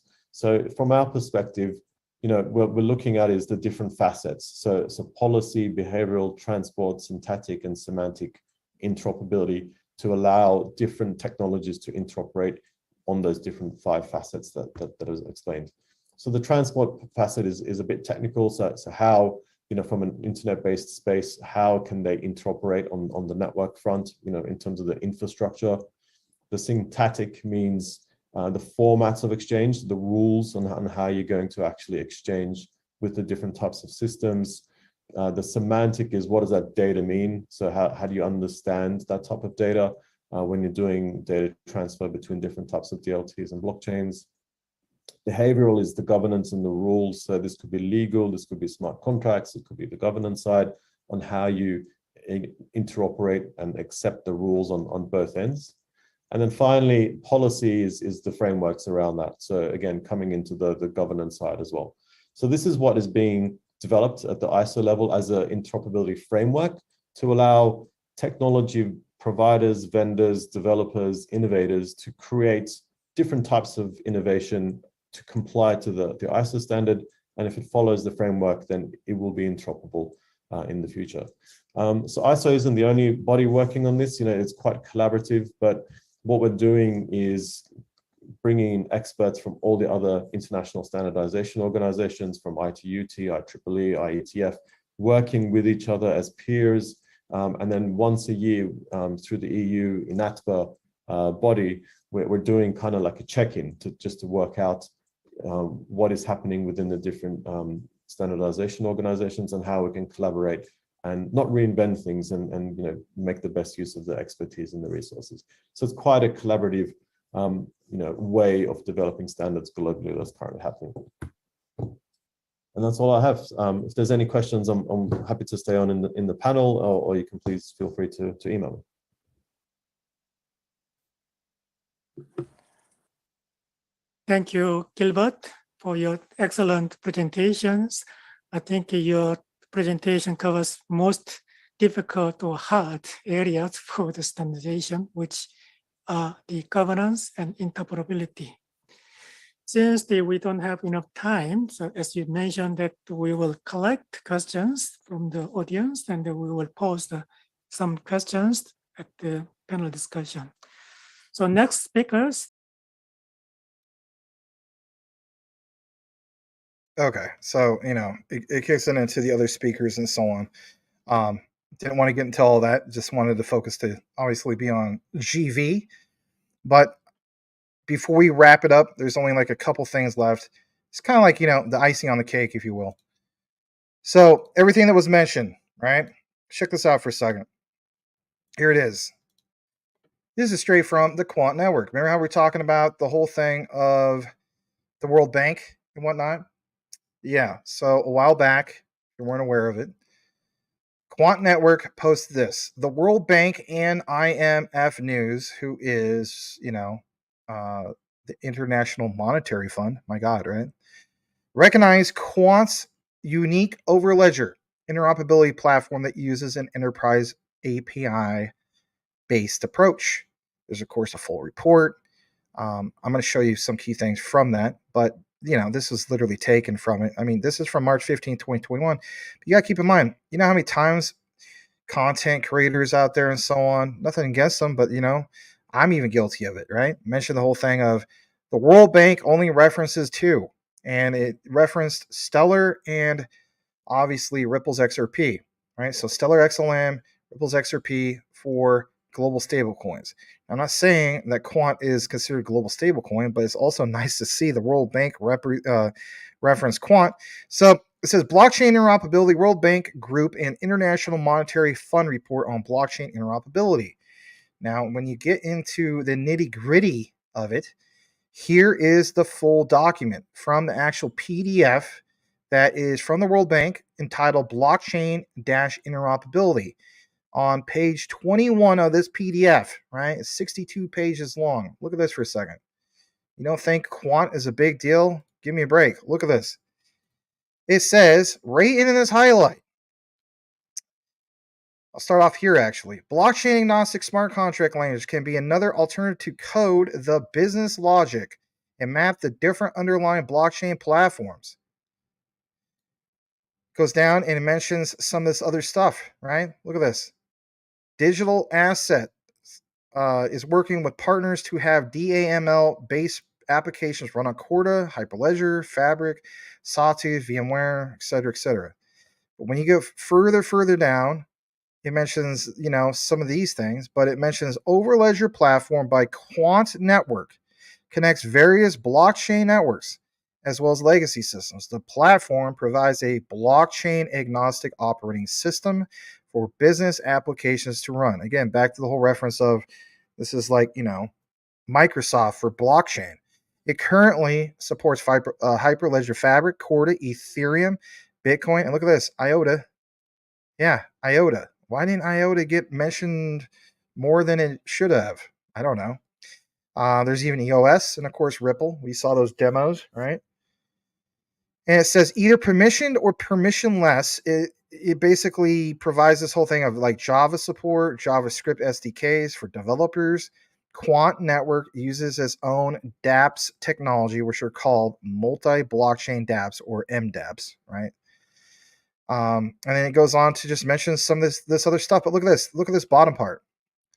Technical framework talks about this whole thing of two dimensions: just-in-time versus ongoing interoperability versus third-party interoperability. In the second dimension, third-party can be independent entity, a notary or Oracle service provider, or a blockchain network, which the interoperating parties must belong, such as a sidechain or relay chain. And remember how we mentioned, for instance, some of those other examples when it came to, I guess you could say, Oracle and some of the other ones. So it's definitely worth pointing out, and that's straight from the World Bank. All right. In conclusion, before we wrap this up and kick it finally over to the stellar segment, because I know you guys have been waiting for that, the way I look at it is like this. Here's some of my notes, if you will. Why is this all significant? Why did you sit down and watch all that, right? Well, I'll give you numerous examples, but your main key takeaway, other than the RLN and M10 and World Bank and all this stuff, the interview with Gilbert Verdian, should be basically how Quant Network lies in its ability to bridge the fragmented blockchain landscape and what that's all about. There's a breakdown in regards to that in conclusion. So, over 2 years, I've probably been talking about interoperability until I'm blue in the face. I am done talking about that. I want to talk about something else. I want to talk about a unified operating system for business apps. That right there should catch your attention. Because at the end of the day, when we really look at business and even retail, before blockchain and DLT even existed many years ago, who were and still are the two most dominant operating systems out there? It's Microsoft through Windows, and it's basically Apple, right? With their operating systems and even their operating systems for phones and you name it, right? iOS or whatever it's called. So they dominate. Yes, there's other ones that are free like Linux. But we are entering into Web3. And with that said, it's like, who will be the dominant force that connects all the plumbing of Web3? My answer for that, and I think a lot of you guys agree as well, it is Quant. How much is that really going to be worth for the future? Is it going to moonshot overnight? I don't think so. I mean, it's kind of doing something right now. But the point is, Quant, in my opinion, is whether it's $125 or $200, $300, and so on. If you understand the greater picture, you should look at that as it's literally on sale because of what it connects to. Has a significantly lower supply compared to BTC, 14.88 million tokens compared to BTC, right? I mean, don't get me wrong, BTC, they're both scarce, is what my point. And the other point I'm trying to also make is when you look at BTC, I will agree with, some of my friends in regards to the statement. It's kind of like a glorified meme token at this point. Dinosaur technology. It's like still trying to, connect to the internet using America Online. Give me a break. That was the days of Web 1. We are entering into the phase of Web 3. So, a unified operating system, Quant, for business apps. Think about that. By providing a blockchain agnostic operating system, the Overledger itself eliminates the need for developers to learn the specifics of each blockchain. How beautiful that is. They can develop applications once and deploy them across different networks, saving time and resources. Again, how many examples do you see Gilbert Verdian? Some company came to him and so on said, here's what we need to do. Traditionally with, being reliant on another blockchain, we're looking at 11 months of development. Come over to Quant Network and get that done basically in anywhere from 1 to 3 months. That's crazy stuff. Time is money. All right, this real quick. What about wide network support, right? Remember how Gilbert Verdine was talking about the whole thing of trying to reach the masses, mass adoption, take this thing to the mainstream, like he mentioned at the beginning of that, conference. Well, with quant supporting major blockchains like, sorry to say, Ethereum, Hyperledger Fabric, and even Bitcoin, along with Java and JavaScript SDKs, they themselves cater to this whole notion of reaching large developer bases, familiar, of course, with these specific tools. Back to the whole subject of MDApps real quick. Quant networks, MDApps, which are multi-blockchain dApps, allow for applications specifically designed to run across multiple blockchains. This expands the functionality of traditional dApps. Now, in the end, this lasts 3 or 4 key areas. What does it all mean? Not for us, but for the quant network. What is the greater, bigger picture of things? Great question. What it means is that quant allows themselves to have tremendous market positioning. May not seem like it's there yet in the short term. If you understand the bigger picture, it will be. Overledger positions quant network as a leader in blockchain interoperability solutions. As the need for interoperable blockchain application grows, Quant Network is well positioned to capture a significant market share. But how about scalability? Back to the examples of RLN, back to the examples of M10. If Stellar can't scale, who can they go to in regards to scalability? They can easily go to the Quant Network through M10, through RLN. I understand the whole thing about BSV and so on, and that is great in itself. I'm also looking at it from the perspective of who are they going to go with the partnerships that they currently have. There's no denying that. All right, this other thing. Like I said before, time is money. So Quant Network provides reduced development costs. Again, the whole thing of cutting things like 75%, 50 to 75% reduction costs in regards to development time and so on, right? People have to get paid. If it takes longer, then, that's more out of pocket for you and your company. By simplifying blockchain development, Overledger can attract more businesses and developers to the platform, fostering a larger ecosystem around what the Quant Network.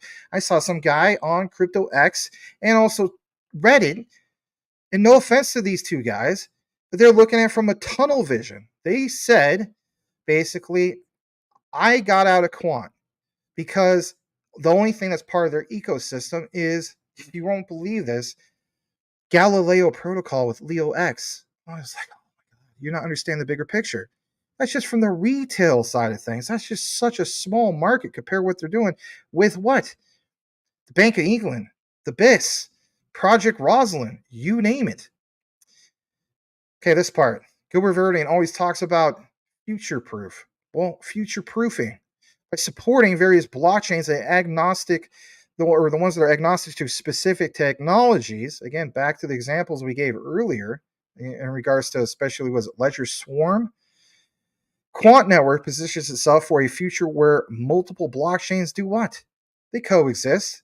Quant, Gilbert Verdine, all them, they realize it's not just them being the only one out there monopolizing everything. They have to work with other particular blockchains, and they basically do that.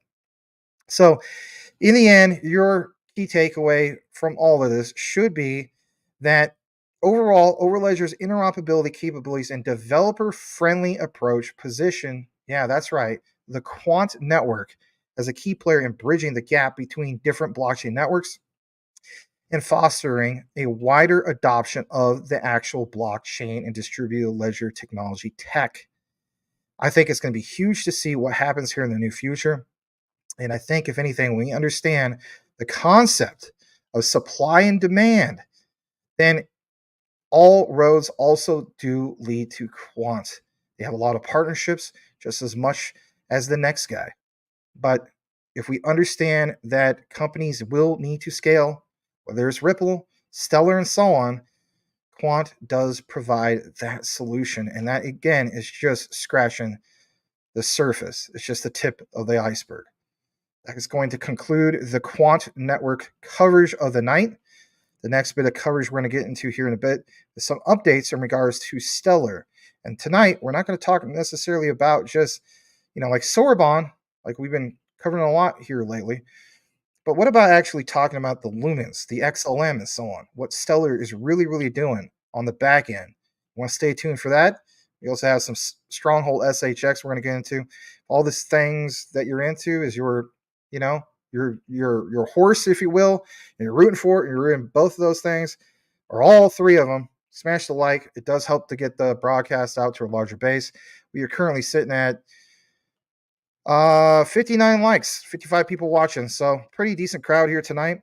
Obviously, can't get, over 100 people here 3 nights in a row because we talk about different things. It's okay. All right. So let's kick it back to the comments. I got a lot of catching up to do. And I see that Mr. Cool Cat Crypto is in the house. OG Crypto saying goodnight to everybody. Channing Harrell, excuse me. Brother Channing is in the house. Glad to have you here. Give Channing a follow. JJ says BSV is the real Bitcoin and does what all other chains do better, faster, and cheaper. Yeah, I realize that. I just don't want to be invested in only one thing. Corey Bibe is in the house. Corey Bibe, aka just went to the scam. It's cool. All right. Beep says Caroline's lack of good hygiene, Blackwood. My God. Praetorian states institutions didn't start buying QNT yet. We are ahead. We are really, really, we're still really early. Channing says QNT will hit 100,000 per token by 2030, if not before. That'd be amazing. The God token, I would agree with that. I do agree it's a God token. I think BSV is up there too. Let's see here. Feels like a fantastic run, says OG Crypto, even though he's gone. What else we got here? Praetorian, I wish you all a lot of QNT, guys. Thank you so much. Just kind of going back up the other direction because I don't want to skip anything. Selmo Fudd is in the house. Boom, brother Selmo. And Blackwood is also here. Thank you guys for being here. Boomer Effin Sooner is in the house. The one and only Mr. Boomer Effin Sooner. And what? Did Max forget the name of his dog? No. The dog's name is Monica. So shout out to Boomer Effin Sooner and his dog Monica watching from Boomer's couch on the big screen. Mr. Maximus Crypto. Boom. We also got the one and only Mr. Squidward. Edward Vincent in the house. He says, what up, Maximus Crypto? What up? Thank you so much, Mr. Squid. Hopefully you're having a good weekend. All right, let's read this from GG. He is actually Digital G on X.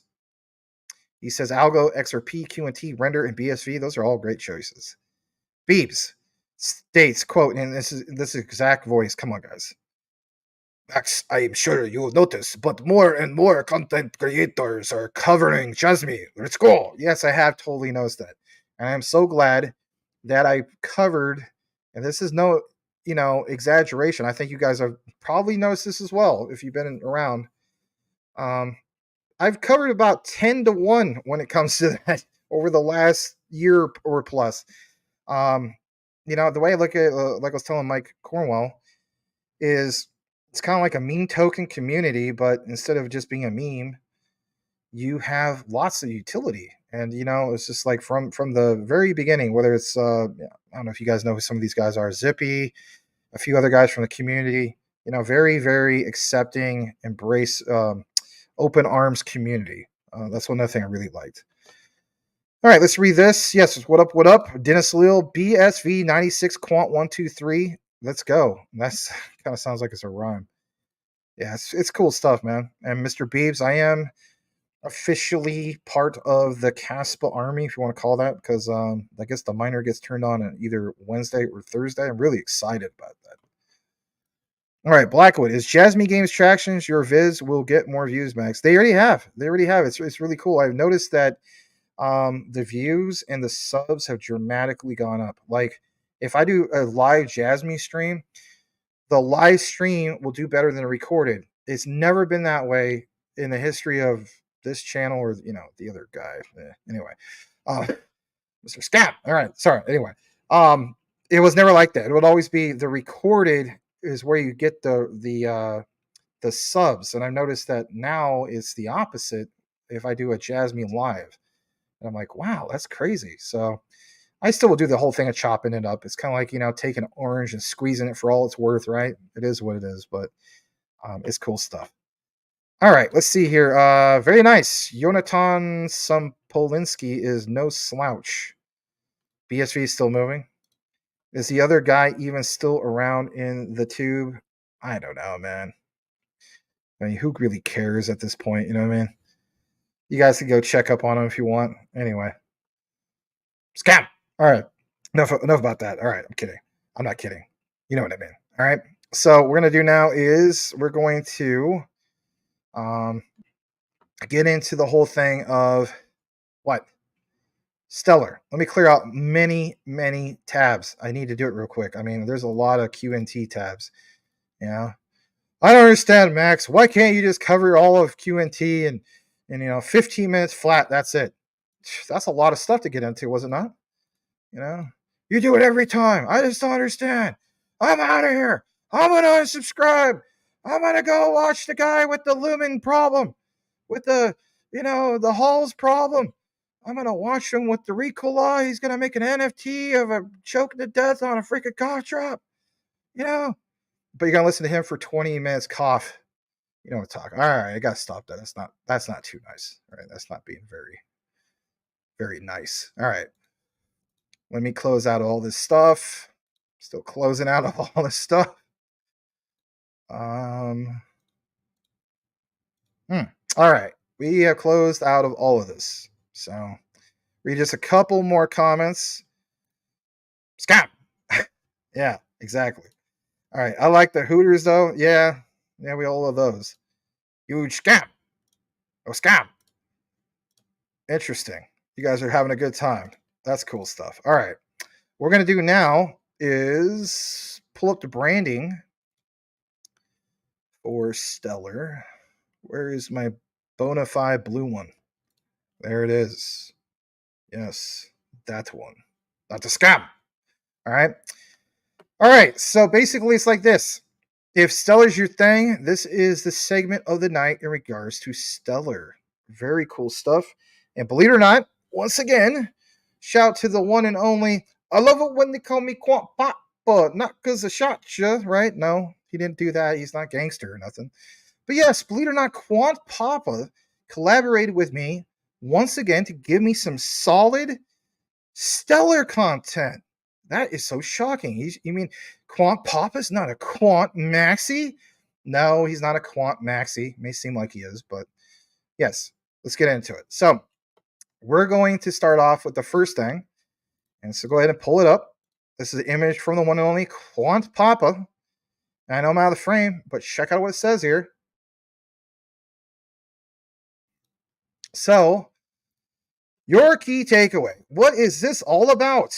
We're not talking about Sorbonne tonight. We are actually talking about Stellar and XLM and the lumens and all that good stuff. Supply chain management. I thought this is about XDC. No, look at this. To complete the picture, we can add payments network to the mix, which maintains currency accounts for clients, in different countries and enable cross-border payments. An example being the Stellar network. After goods have been dispatched and optionally after verification of the delivery and proper condition of a shipment, payment is due from an importer to an exporter. The trade finance network can record a payment obligation on its ledger, but it will rely on the payment network to process and confirm the actual transfer of funds. The former shares data about the obligation to the latter, shares data about a successful or otherwise payment in return, as illustrated in Figure 4. Look at this for a second. There's a food tracking network. Just think about this for a second. Stellar and trade finance, like this never really gets mentioned a lot. So you even have an order of operations when it comes to food supply and having it connect to a payments network. Yes, obviously, Stellar, XLM, the lumens. Look at this for a second. On the thumbnail. Remember how we talked about, for instance, Ietf? And when I mention Ietf, I always mention the Internet Engineering Task Force, connected, obviously, Gilbert Verdian. These guys are the pioneers of the internet. And I always talk about Quant. Never really talk about Stellar in the mix, right? So I thought this was interesting, and I wanted to bring it to you guys because, like you see, secure transfer asset, right? SATP use cases draft. Why is this all important? Well, it says back in July 2023, SATP fits the bill, is agnostic of the types of distributed ledger. Stellar Development Foundation cites them. What about the Internet Engineering Task Force? The Stellar Consensus Protocol draft. What draft? It says Stellar, for instance, SCP is an open Byzantine agreement protocol resistant to civil attacks. It allows internet infrastructure stakeholders to reach agreement on a series of values. To see both of those cited right there? Well, I got more than just that. Quant Papa took a screenshot in regards to this, and it says, like you see on the screen, accelerating payments. Let's pull off some of the banners because it's cutting off some of the stuff that you need to see. So accelerating payments. Look at all the different organizations here. You have BBVA, you have Mizuho, you have WorldCom Finance, Bank BRI, TD, right? I have them in regards to, I think, stocks, right? TD Ameritrade. But anyway, accelerating global payments. What? A universal rail for real-time clearing and settlement on an integrated blockchain network. How? Do you guys forget about the whole thing about IBM? No, I don't think you did. But a lot of people pointed out that IBM has nothing to do with Stellar anymore, and that is further from the truth. It says, how is the collaboration between IBM and technology partners, Stellar.org and ClickX Group? Initial participants include over 13 financial institutions. When we go over to the right side, it says sender initiates payments to the seller or sender's bank. And then you have all this stuff that happens. And it kicks us over to IBM's universal blockchain payment solution, kicks it over to the recipient's bank, and the transaction balance is received. Again, bottom right side is reference from the IBM site. But look at this for a second. What are the benefits of all this? Well, it's to create a secure, high volume, low cost cross border payment services without sacrificing margins. Access new markets and currencies with limited risk. Generate new sources of revenue with value added products and services. And their aim is near real time international payments. Again, cited from IBM. Now, we're not going to end it there.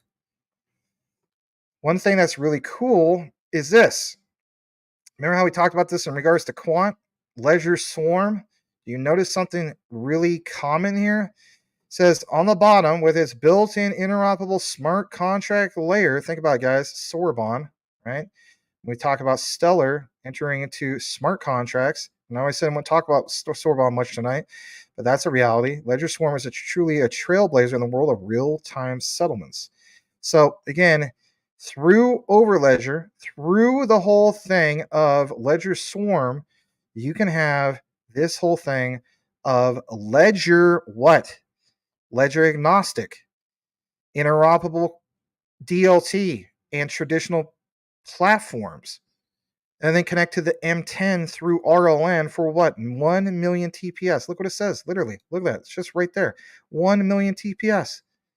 So this whole thing of this notion of Stellar is going to be stuck in the mud because they only do, what is it, guys? I don't know. Under 2,000 TPS. They're not going to have to sweat it at all. This is the solution. We're referencing it once again. Now, look at this for a second. I want to take you to this thing. I'll full screen this one as well. This thing that's called BITT, B-I-T-T, Financial Institution Applications. Current banking system. It says digital current operations manager, the digital currency minting manager, digital vault. The middle part is the merchants, business applications, current point of sale, online systems, e-commerce plugins. You got merchant POS apps. Look at this far right side. For individuals, branded mobile wallet for Android. So both obviously, Apple iOS and Android. Commerce engine. Look what's cited here. Authentication provider. AML, CFT, KYT providers, BIT. And look at that Stellar symbol at the bottom. And look at the very bottom, overview of the Stellar BIT DCMS solution. Well, I don't understand this, Max. So what? I get what you're saying. We're going to get there. Look at this for a second. This is from mass.gov.sg for those that want to nerd it out. All you have to do is look up the Mass Media Library. This is about a document called the FinTech CBDC Global CBDC Challenge Report. In this report, it's 2021. We're going to have a blast from the past to take you to the present to make it all come together. On page 22 of 71 of this PDF, I think it's a big deal. Here's why it's a big deal. BIT, Stellar Development Foundation. BIT is what? It's a global financial technology company that provides digital currency solutions to central banks, financial institutions, and ecosystem participants worldwide. It says Stellar is a nonprofit organization that supports the development and growth of Stellar and open source blockchain network. We know that stuff, right? But BIT in itself is a regulated fintech company enabling monetary authorities to operationalize their own CBDCs through its digital currency management system. DCMS includes applications for stakeholders of CBDC monetary authorities, MAs, financial institutions, which are FIs, merchants, and individuals, allowing the management of monetary policy using onboarding KYC, wallet accessibility, and integration with payment networks, including, yes, the Stellar blockchain. We know the whole thing about Stellar. We know about the whole thing as a little 10 seconds, zero cost, right? 10 million in stable coins for Circle costs literally, 0.5 zeros and a 1. We've been there. We've done that, right? But this part, together, BIT and Stellar are testing, look at this, guys, CBDC solutions in Latin America, Europe, Africa, for the benefit of a million consumers. I'm telling you flat out, when it comes to this, and we won't get all the answers, but Stellar Quant, that's a real thing in my eyes. Why? Ledger Swarm, blockchain agnostic ledger, okay? Solution for a problem for Stellar is scalability. How so? Work with Ledger Swarm connected to M10 through the RLN, through Overledger to allow that to happen. But what specifically? What area of the world where this could be a problem in regards to scalability, stuck in the mud, right? As I would say. It is Latin America. And Quant in itself solves a problem for Latin America.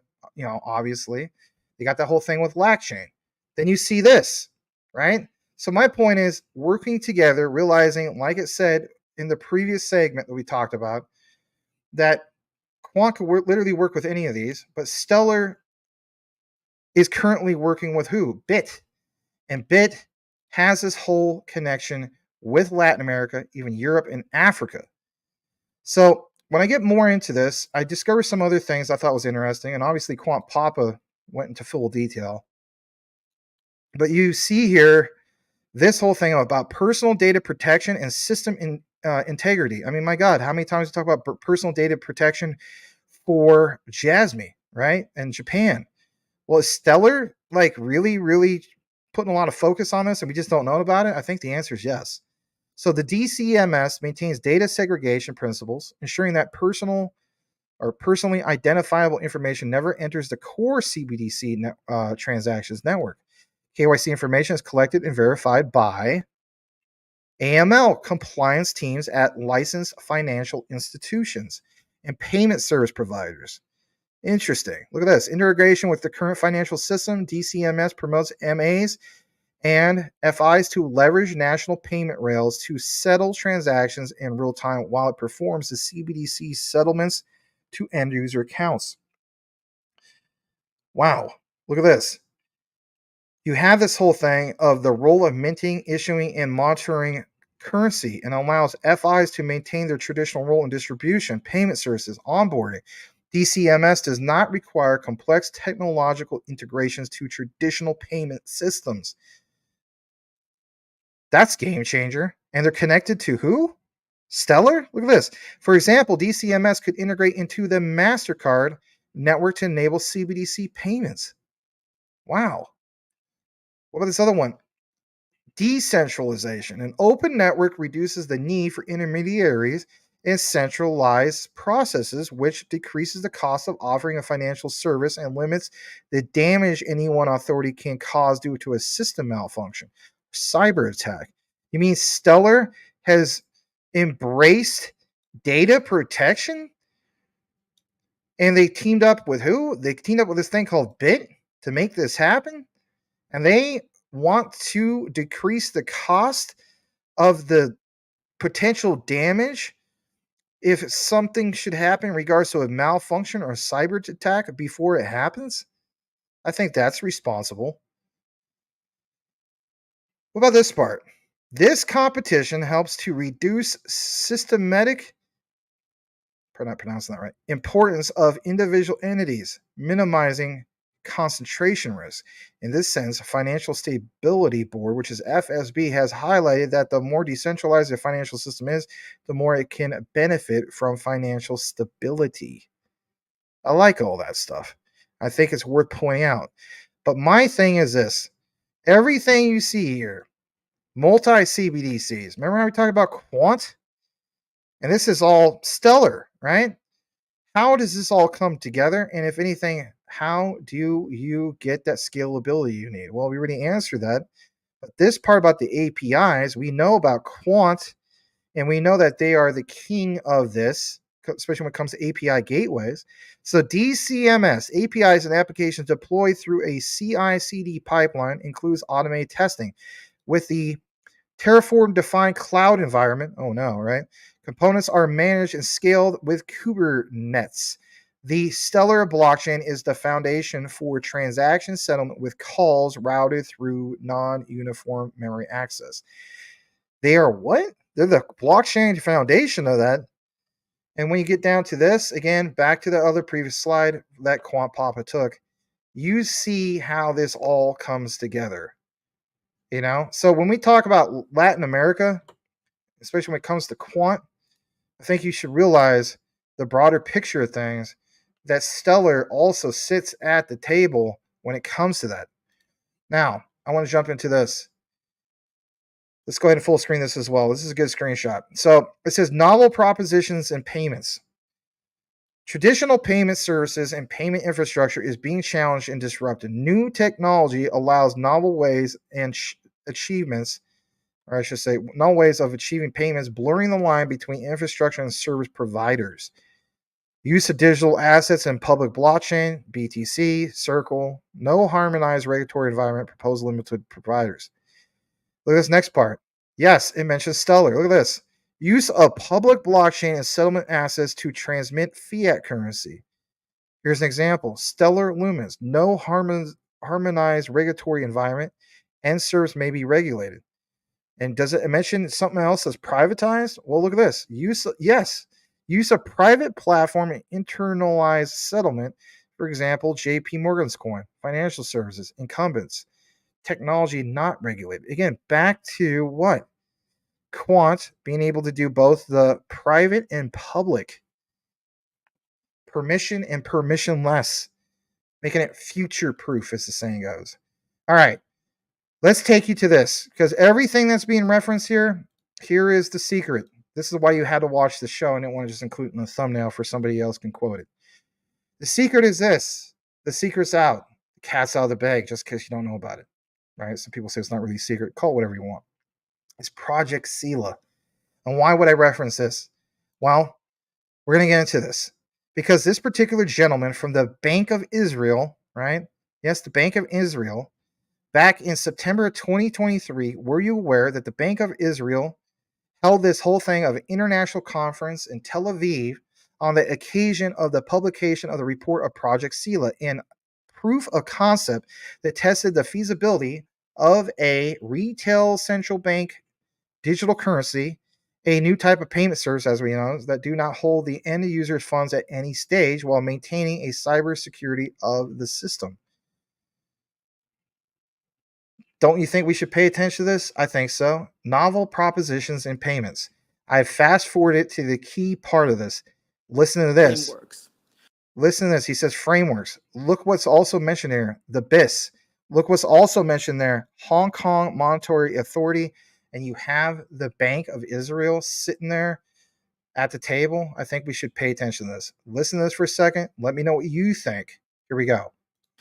The intermediate model is sort of something that looks a little bit like that, where you use public blockchains in order to facilitate a payment, but you've got at the very end two regulated payment providers, and you've got two payment services providers that sit locally and may have been regulated. They may have received a license or something like that, but the payments chain, the intermediation has been supplemented by some sort of blockchain, and you use a digital settlement asset that sits in between. The regulatory aspects of that are clear for the end users. The people who face the customer are, clearly within the regulatory purview. You've got then a question around what happens with the chain, and is that infrastructure, should that be subject to some sort of PFMI principle regulation or not? Those are the questions that we then get asked, and typically the answer to that is, well, probably not, because regulatory frameworks don't work like that.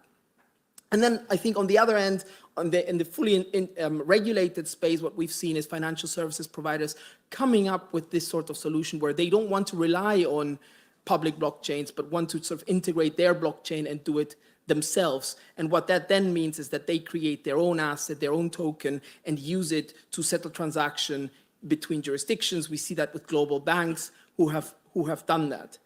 So that's what we're sort of seeing in payments. So what is this leading to? The trend that I think I'm picking up is that with the use of technology, in particular with distributed ledgers, there are proposals that we're moving away from the supply chain as we know it in the payment space, and we're heading towards a space where technology is taking that step and sort of amalgamating some of those steps. And that leads to really interesting questions, because all of a sudden, technology providers are partnering or pairing themselves with the traditional financial services industry. And the challenges that we've got as an industry, as service providers to that industry, is how should we deal with those? Should these providers be regulated in the normal way? What would happen if you did that? Because normally some of these technology providers don't see themselves as financial services providers. They see themselves as technologists, as somebody who can provide their service to a bank, but they can also provide their service to a supermarket or somebody else. Their revenue streams and their risks and the prudential treatment of their businesses differs. And so, it's not easy to do that. What's happening in this space right now? At the moment, regulatory authorities are focusing in on the dependency of these technology companies. That's the clear focus at the moment. So what we are seeing is that jurisdictions are saying, right, if you're dependent on these four cloud providers, then we need you to put in place certain agreements, certain things that make sure that you are really checking your risks, your outsourcing risk, and that you've put in place adequate agreements, you're checking the relevant things. Is that enough? Is that enough? Is that the right way of approaching this? Or do we need to deal with the whole question slightly differently? Is it worth bringing in the entire service provider within the regulatory framework? And I think the biggest challenge yet is how to deal with decentralization. To a large extent, this question around how you regulate technology is easier when you've got a single provider that's doing this. When you start looking at decentralized offerings, which are also sort of acting as the infrastructure, then the regulatory foothold of an authority gets lost, and you start running into problems around, well, where is the node based? Who's running the smart contract? Can you even pinpoint the location of the users who are programming these smart contracts? And the answer to that question typically is, no, you can't, because they're everywhere in the world. So what should be the approach to this? And those are the questions that need to be answered in order to continue to drive this innovation. Now, some of you may say, well, we don't want that. We don't want unregulated businesses providing crucial infrastructure for our businesses. That may be the right approach, but I think it is the fact that people are developing these protocols and these smart contracts are out there. So one potential solution could be to start thinking about regulating the technology in a particular way, looking at cybersecurity, looking at whether the smart contract that's out there has achieved what it should be, getting that licensed, and then looking at who's using it and see whether that requires a separate license. So there are ways of addressing this, but these are the trends that we're looking at the moment. I just want you to, I want to leave you with those thoughts. They're really just to provoke the sort of things that we do. Thank you so much for your time. And I think we've got a great presentation that follows. So thank you very much.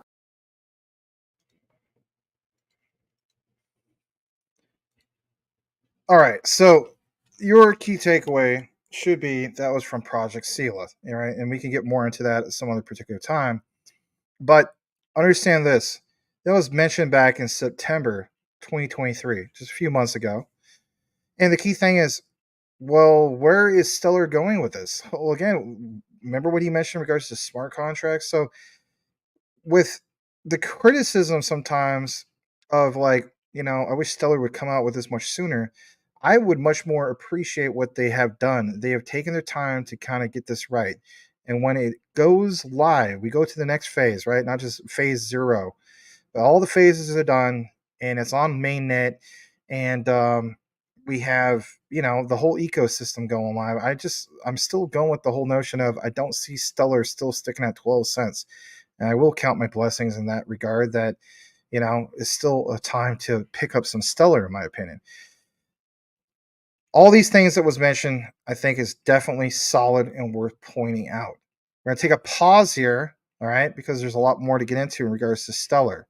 On part 2 of what we have, it is going to be in regards to an interview that got dropped today. Yes, today, in regards to Stellar, straight from the Stellar Development Foundation.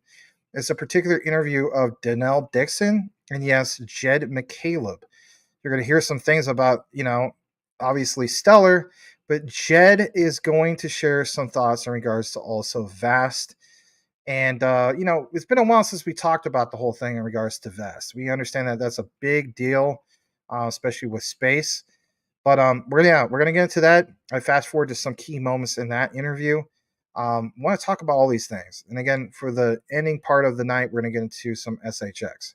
So let's get back into the comments for a moment, and let's see who else we got up in this mug.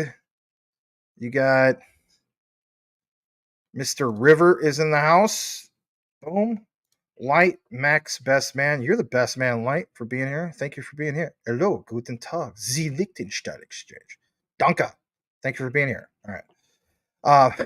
Anyway, April Cornwall. Hey, Max. And hey, everyone. Actually, she says, hey. I know. Nice picture, April. Looking good. All right. Let's see. Praetorian says Channing Hurl. Yes. Thank you guys for following Channing. He deserves it. He's a good guy. Look at the price of BSV. All right, let's look at the price of BSV.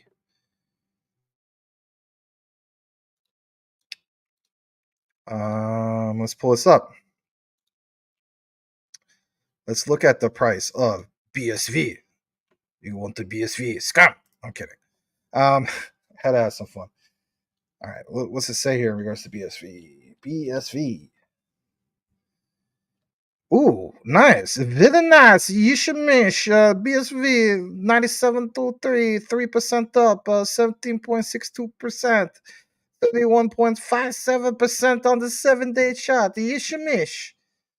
Kazakhstan, greatest country in the world. All the other countries ran by little girls, yes. Where is Max going with this? I don't know. Sorry, but yeah, nice to see what's going on with BSV. Let's see here. What else we got? Being a dork, I know. Let's see what's going on 1 hour chart just real quick. Uniswap. How about that? Remember I was talking about Uniswap? Yes. How many times? All right. Shiba Inu. My God, my SHIB is like 20 grand right now. Ah. Not too bad. Not too shabby. My Dogecoin's doing well. 7-day chart. What do we got on this? What is dog? Why fat? Interesting. All right. You guys who are into Bonk doing well. Your Pepe is doing well. I mean, memes are doing well, guys. Let's be honest. The scam coin up 62%. Even BCH almost 400, 399. Interesting. All right. What else we got up in this mug? I think it is. I think you're right, River. I think it is going to probably do that, right? I mean, there's a lot of momentum. All right. Blackwood. I did what I could with BSV and Quant. Whatever happens, happens. Basically, another way of saying it is what it is. Thank you for being here, Mr. Blackwood. Wouldn't it be something if Blackwood was from Inglewood? Yes, Inglewood. But he's not. I don't think you are, at least. All right. Want more. What? Want more butt clocks ticking, but no guess when it takes off. Want more butt clocks? They're hanging out with Rain or something. Mud butt. All right. Nothing against Rain. GG. Danning BSV over 100 ever since I sent the post on X with it's more profitable for miners to my BSV over BTC. Just a coincidence. That is more than, well, I should say it is coincidence, not more than coincidence. All right, let's see what else we got. Dennis Lill, BSV 100. That's your guys' guess. What is up with BSV? Things are wrapping up, and from what I gathered, I was watching. Maybe we'll share some of this content, just a little bit of bonus content from the one and only Gavin Mail. Maybe we'll share some of that. But he did some coverage. Let me see how long that is. If it's not too long, maybe we'll just get into it. He did a really good job of covering the whole, trial day by day. I know some of the criticism I get, I can't cover everything, but he did a good job with it. Let's see what Gavin has. Some of you guys are something else when it comes to him, like shut, bro, no, he's a good guy. Right. All right. So you want to know something? He has a 10-minute segment. I think we're going to do a bonus segment real quick because it's on your guys' minds. We'll bust out Bill O'Reilly. F it. We'll do it live. Freaking thing sucks. So yes, let's pull it up. Let's talk about a little bit of BSV bonus coverage tonight. It's going to be WrestleMania, right? Let's pull this up. Let's get a banner going. Yes. All right. Shout out to her brother, Mr. Gavin Mail. Stop referring to him as Smurf. For real, okay? I mean, there's nothing wrong with being into surfing. Heck, I would be into surfing if I lived in Southern California. Surfing seems cool. All right? So, yes, let's pull this up. I think it's on the far right side of my page. Here it is from the one and only Gavin Mail. You should give him a follow. He did an excellent job of covering all this. And, yes, he's fitness guru, you name it. So what we're going to do is you click on videos. And it's called Final Evidence, Bitcoin Trial, Craig Wright to be declared as Satoshi. You got to keep in mind, Gavin did a good job of covering all this. I mean, look at this. Day 18, then the final day or final evidence or whatever. I want to hear this from Gavin. I think all of us want to hear this. Maybe you get already seen it. Maybe you already subscribed to him. Give him a follow. Gavin Mail is just a channel, man. You'll quickly find it. Man, he's killing 29.6K subs. Let's go ahead and play this. We're going to play this in its entirety. Here we go. All right.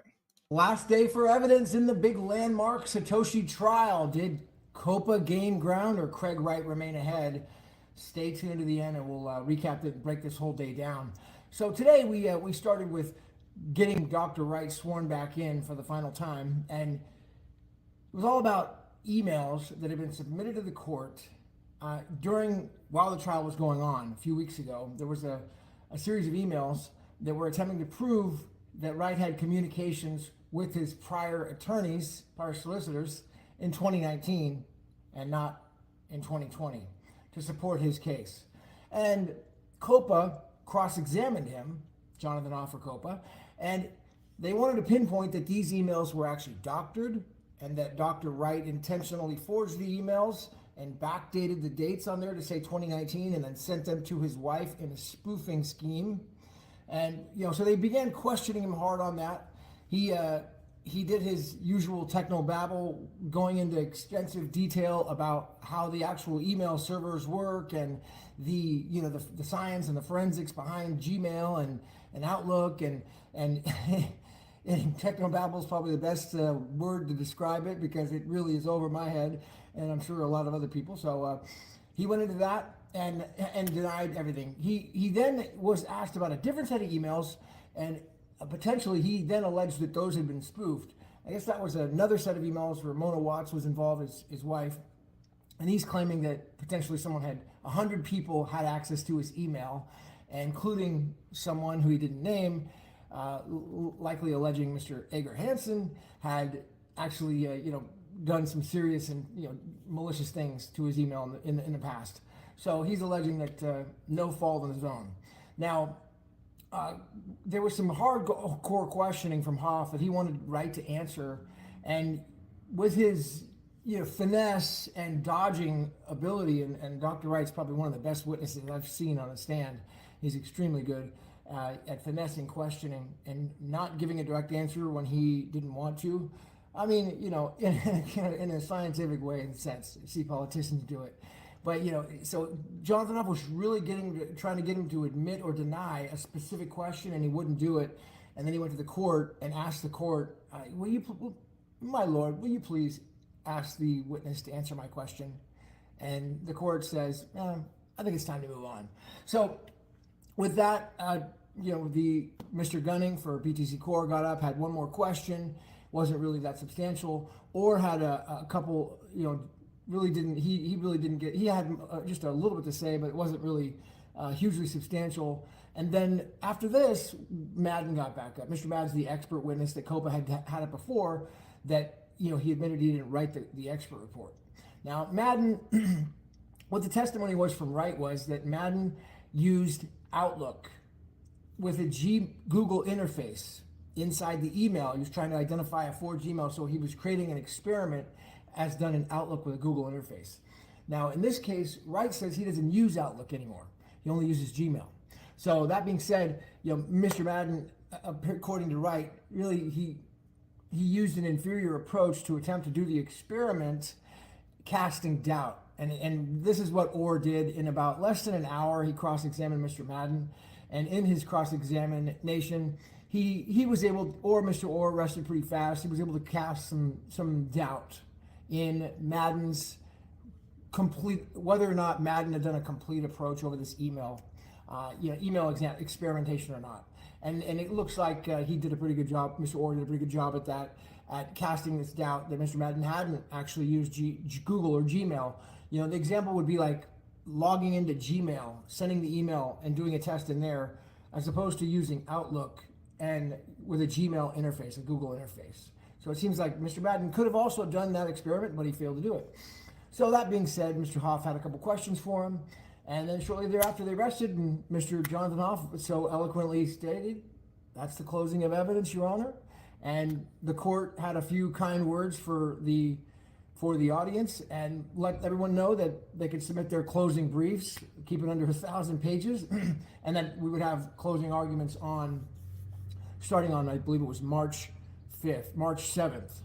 Anyways, it's the following, March 10th or 11th. Anyways, it's the following week, Monday or Tuesday. So not this week. This next week's going to be an off week.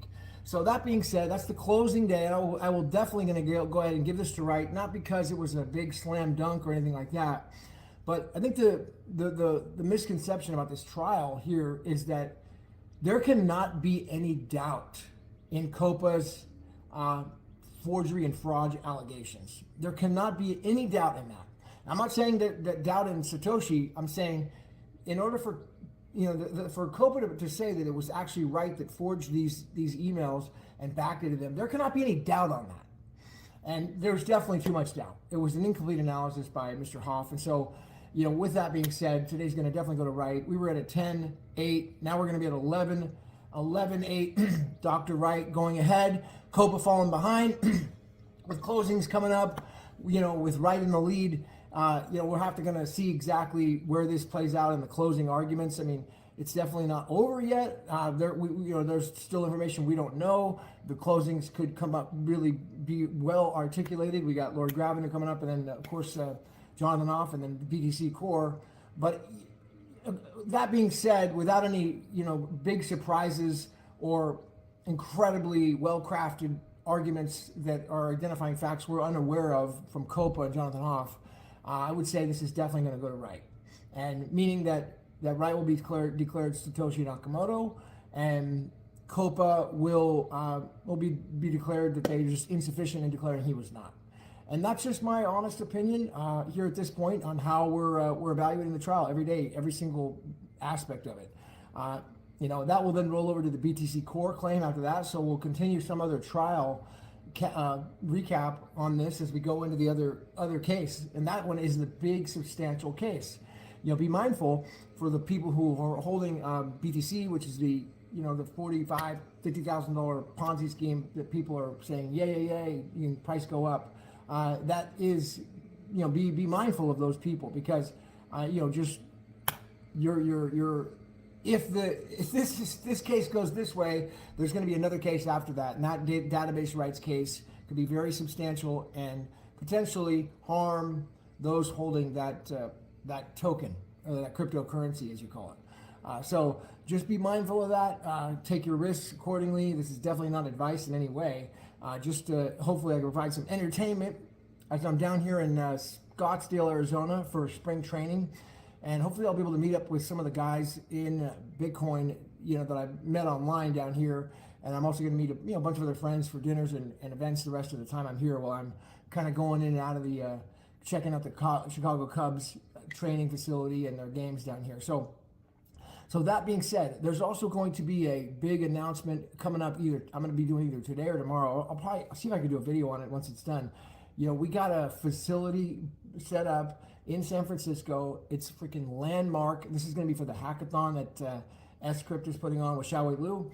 And Connor Murray mentioned him on my podcast yesterday, how Xiaowei Liu is this incredible prodigy genius guy that I could only be in so gracious to even be in his presence, to try to just get a little nugget from him of his knowledge.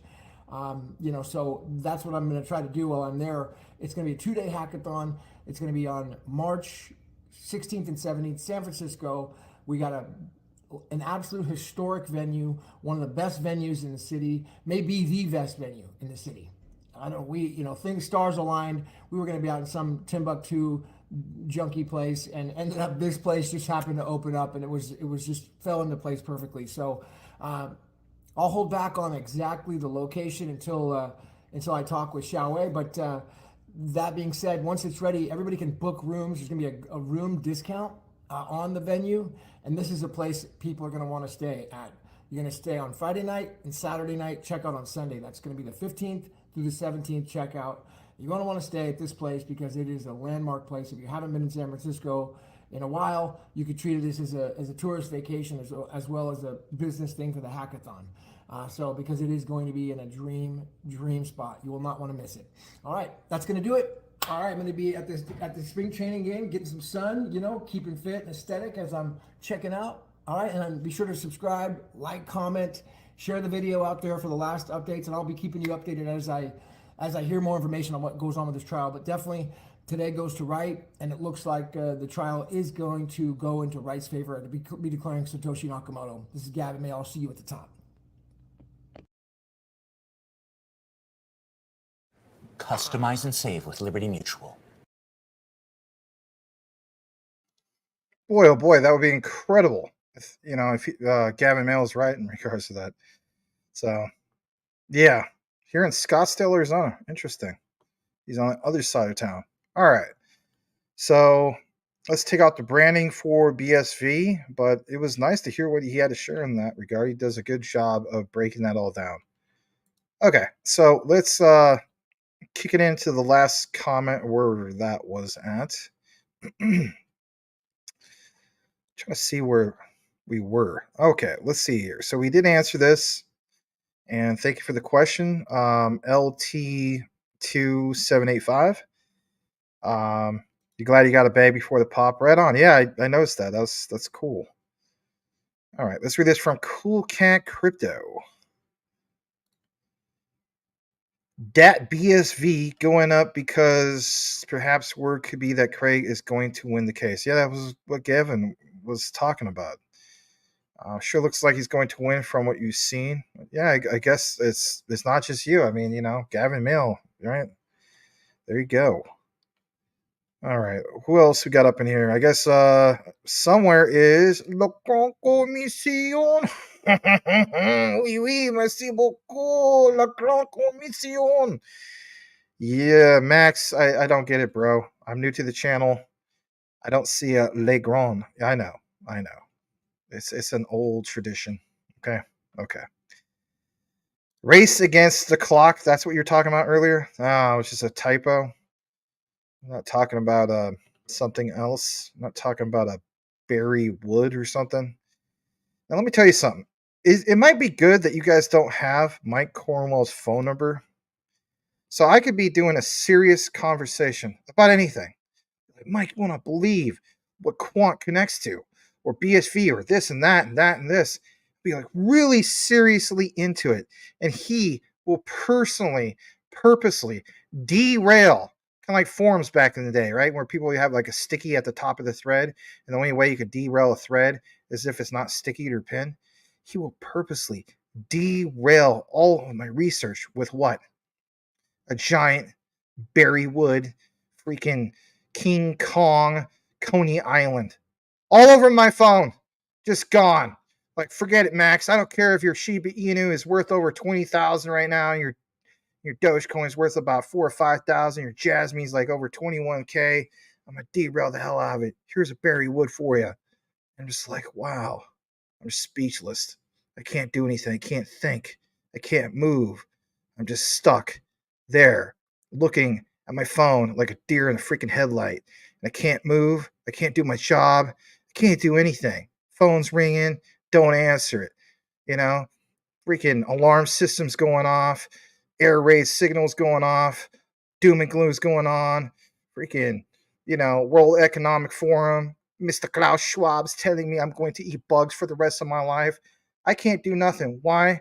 Because I've been absolutely sapped. I've been destabilized. I've been ruined by Mike Cornwell's freaking Barry Wood. That's all I'm going to say about that. Moving along right now. Thank you very much. All right. So, yes, Praetorian is right. 14 million max supply on QNT. 14.88 million, you want to be exact, but that's cool. All right. Dennis Little says he needs to pick up more XLM. I'm glad you appreciate it. We do have a part 2 in regards to that. You guys, I'm just going to be honest, that's probably going to be the icing on the cake for the coverage tonight, other than, the quant. Jason Lucas, hey team, joining 2 hours late at 9:12 p.m., which was about a half an hour ago. WrestleMania, yes. And in his corner, the undisputed, undefeated heavyweight champion of the world, Mr. Jason Lucas, is here for WrestleMania. Smash that like if you haven't done so already. Why am I doing that voice? I don't know. That voice doesn't even sound like a ring announcer. It sounds like, whatever his name is from, The Simpsons. I know. I get that. All right. He picked up 176 million Pepe this week. Maybe you did. You know what? You're probably ecstatic about that. Yes, gotta love Gavin in his hair. I think it's cool. I mean, everybody's got to be themselves, and he's himself. So, all right, what is that? Oh, that's supposed to be him. Okay, Somo Fudd Pepe to 2 billion. Thank you, brother Somo. Boom. All right, HTTR all day, every day. Bonk and Crypto Night. Crypto Night has a very small market cap. A part OS SEI. Oh yeah, SEI. You know what? Wadi was covering SEI. Good for him. All right. My grandmother has the same hairstyle. Oui. Oh, really? Interesting.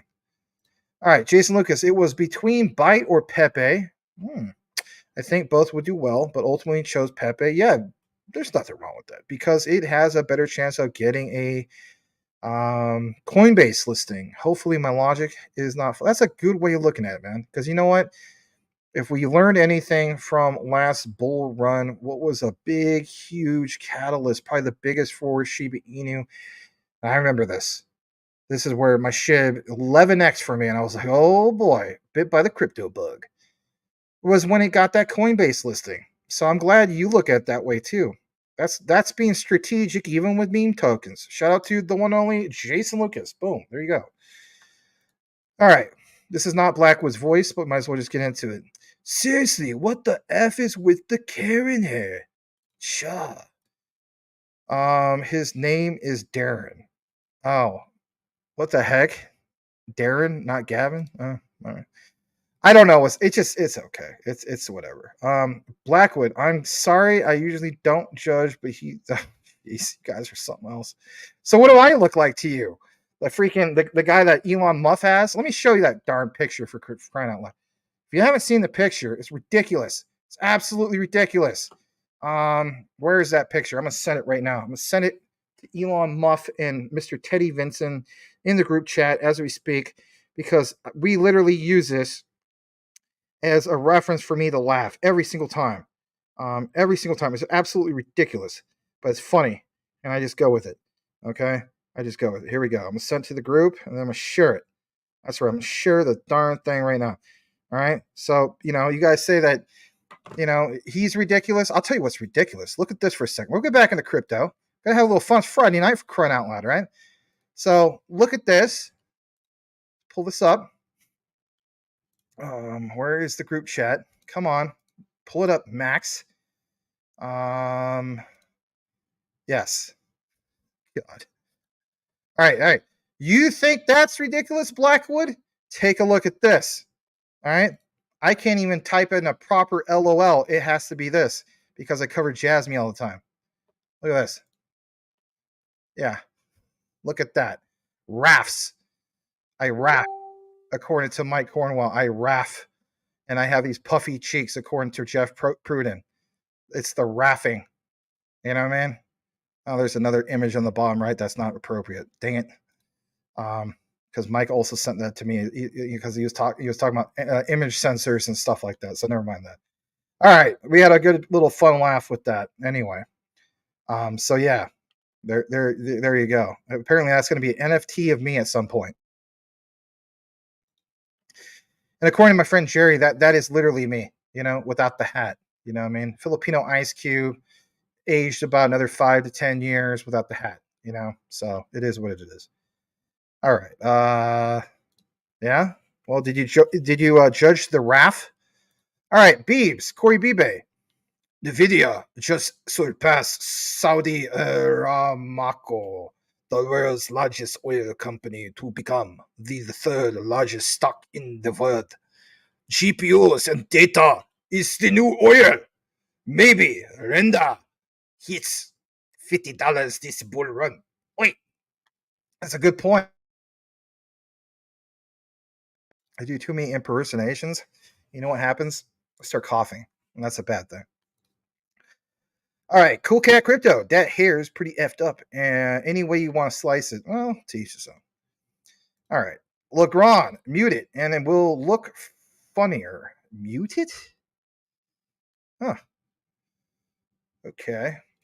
He looks like a character from Final Fantasy. You guys are horrible. What if he watches the replay? He's gonna be like, "Ski guys, I'm going ahead." Yeah. Guys are bad. He's never going to be a guest on the show because you guys are going to freaking flame him all day.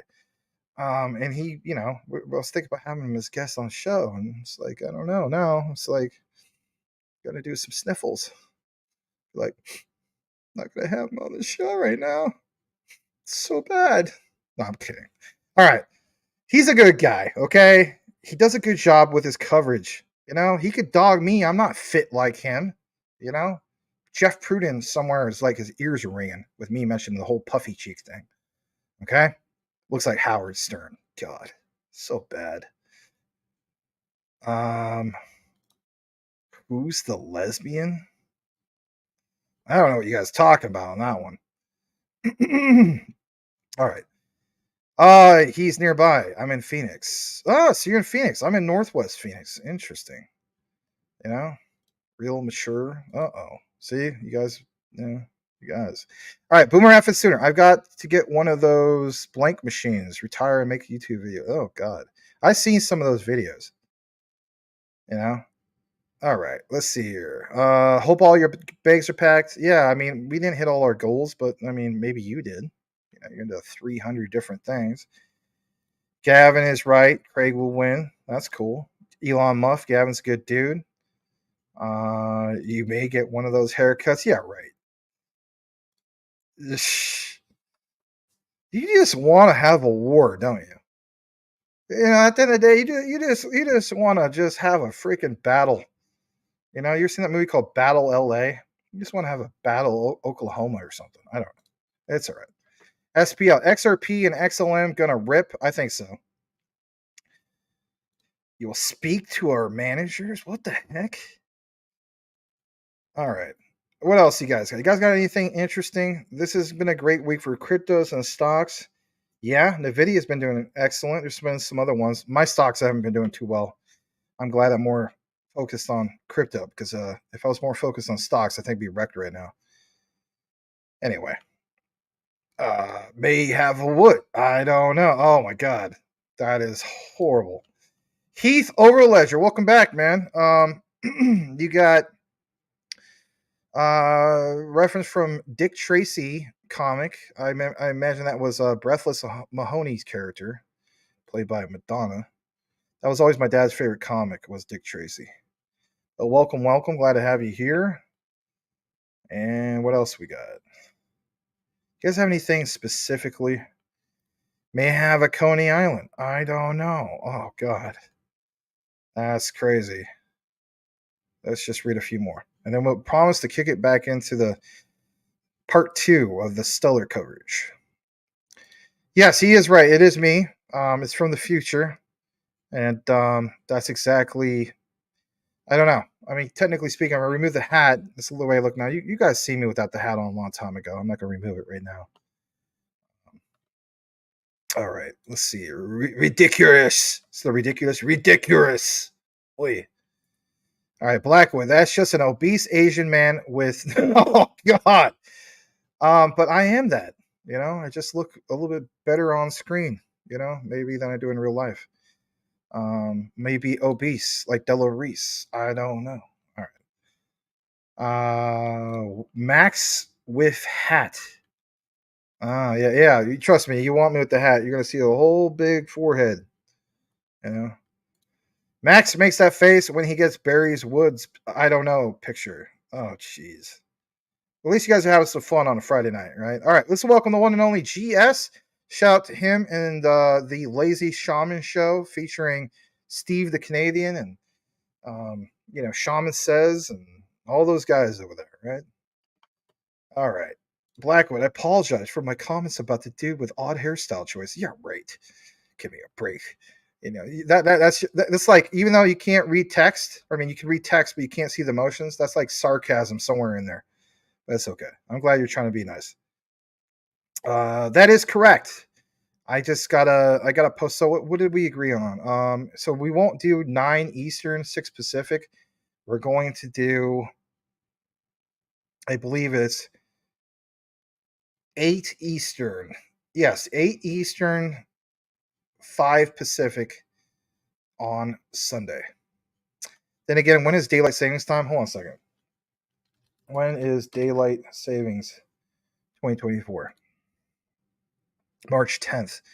So on March 10th, I will go from Mountain Time to Pacific Standard Time. So I have to be careful about that because otherwise I'll show up an hour too early or an hour too late. Hey, look, there's a Vibrant Finance. Gonna have to catch this one on replay. Cheers, Max. Yes, it's becoming WrestleMania at this point.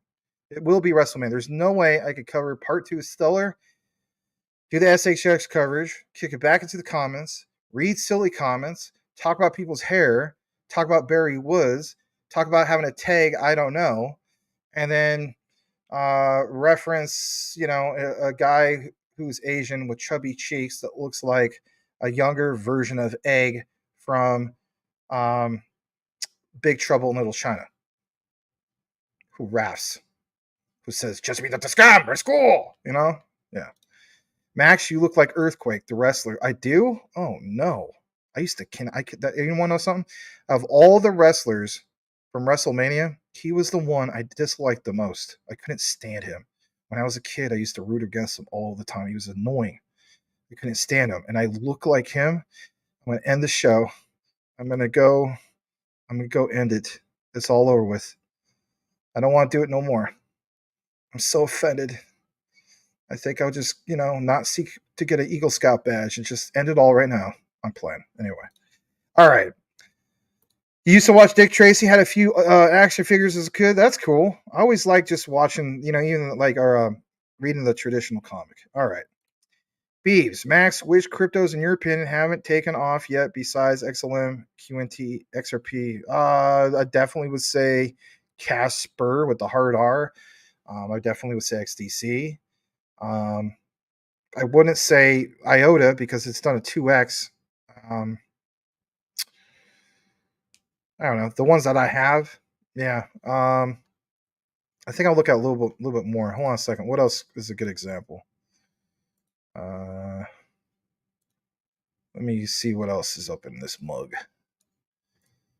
Let me see. Well,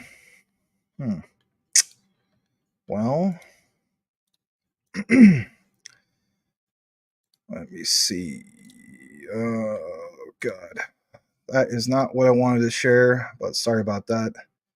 Hold on. Let me get my list out. All right. So, ones that didn't perform too well so far.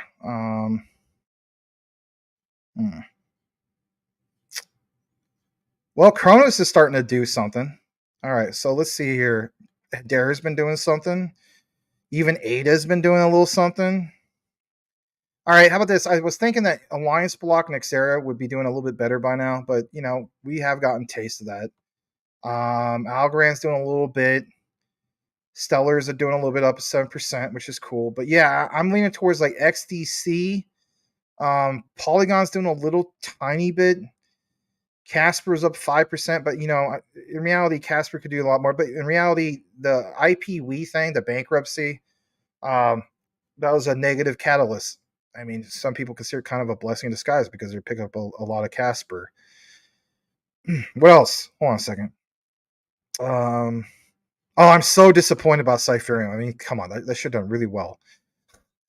All right, yeah, I know. I'm just seeing what else is out there. I don't know. I would probably lean towards Casper. I would say if I had to pick one and just one, I have to go with XDC. Yeah, I'm leaning with XDC. Me and Will Fix had a conversation about that. Hey, guys, how about XRP, man? 63 cents right now. That's not too shabby. All right.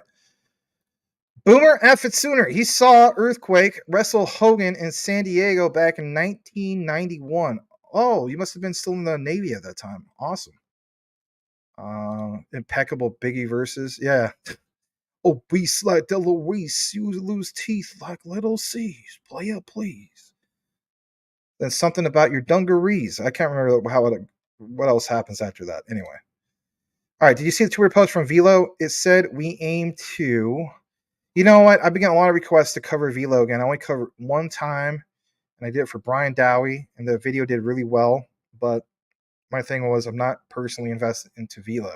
So I'll do an introduction, but, if I'm not invested into it, I just kind of think it's kind of hypocritical. So anyway. Scam. All right. No, he's talking about ones that aren't doing well. I mean, H-bar's doing well. It's up like, what, 17%? All right. This time change-ish needs to end. AZ and Hawaii got it right. Yeah, but here's the thing. As you know, Jason, when everybody else changes their time, then we are on that time zone. I mean, technically, people say, no, we're not. We're on Arizona time zone. If it's the same time, like, when you know what I mean? Like, when they go change the time, we're going to be on the same time as, California and Oregon, Washington. You know what's up. All right. I got a $5 super chat from the one and only Mr. Elon Muff at 9:45. Thank you so much for that. He's got the bags out. He's got the yen. Interesting that you picked the yen. Got a guy's head exploding. Bunch of clowns. Remember the clown coin? My God. He's got a cool cat going through the cat door. Obviously passing gas. And then that's him passing more gas. Saphirium Classic. All right, Shiba is up 57%. Yeah. All right, I did read a lot of comments. I was trying to see if you guys had anything, All right, you got to see Andre the Giant against Big John Studd. You guys talking about rhymes real quick? Remember Method Man? Big John Stud, middle name Mud, dirty water flow, too much for you, thug. Anyway, all right. We're finally going to get into part 2 of the Stellar coverage, which is not a scam, it's cool. Stellar's your thing. Please smash the like. Let's check how we're doing on the likes real quick. We are currently at 72 likes with 46 people watching. I think we did tick up to like maybe 60 or 70 earlier, which is not a scam. All right, let's pull it up.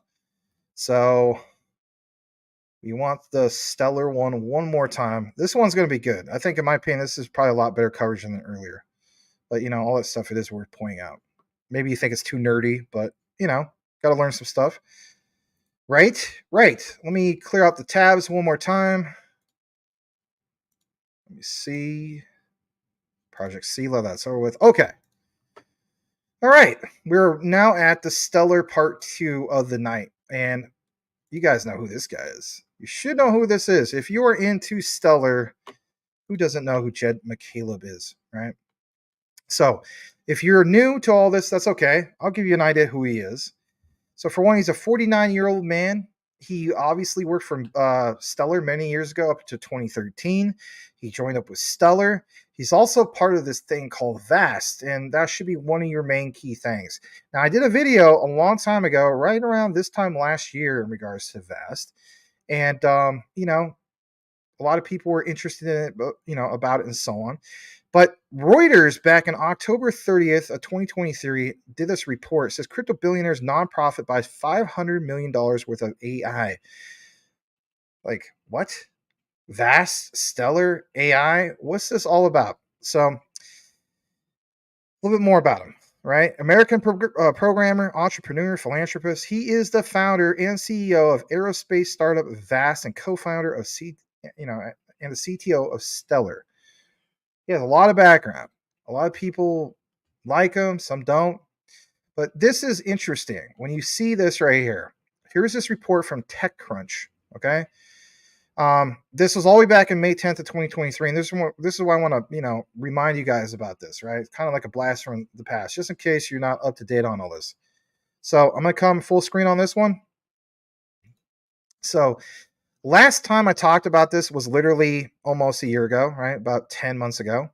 Jed McCaleb's private space station venture, VAST, might be more than just science fiction. And this really always catches my attention, because anything that is, seems like it's just baloney or pie in the sky, and then there's a possibility that it could be worth like a lot. Well, I think everybody's paying attention to this. I mean, at one point, I think people didn't even believe that Bitcoin could be a real thing. And look where we're at now with blockchain, distributed ledger technologies. But some of the biggest names in the space industry, true, Elon Musk, Jeff Bezos, Richard Branson of Virgin, right? The newest person to join this small conglomerate, of course, is the one and only Jeff McCaleb. Look at this. His space station company, which is called VAST, is partnering, or did then, with SpaceX, and as we know, Elon Musk, to be the first private company to launch and operate a fully commercial space station in orbit. Crazy stuff, right? Look at this for a second. Look at this statement. The company said it would be launching with a mission to build the world's first artificial gravity space station and provide a few other details. Now, I'm going to get back into the modern news, or up to date. This statement, he says he doesn't fault people for being skeptical. He says he's clearly never done anything in aerospace before, so it is a leap.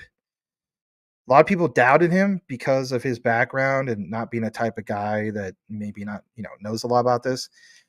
But it's this statement here about the public doubts of him and the whole thing about back in 2023 to put the first commercial space station in orbit as soon as August of 2025. All right. Remember this, 2025. All right. I'm going to come back into the frame. Why do we want to point all this out? Well, I'll tell you why. It's this right here. It's today's interview, and it's Jed McCaleb, Danelle Dixon, there's an update in regards to all this, talking about this, mentioning 2025 once again. I want you guys to listen to this because let's face it, it's stellar, vast. You know, when we talk about these meme coins, and there's no dog on anybody that's invested in like Doja Mars and stuff like that. But the way I look at it is, man, I mean, 2025 is not that far away. And some people made comments in the past like, will there actually be people out there if we got space stations and so on? Well, people have to live somewhere. Is it possible that they would have their own type of currency up there?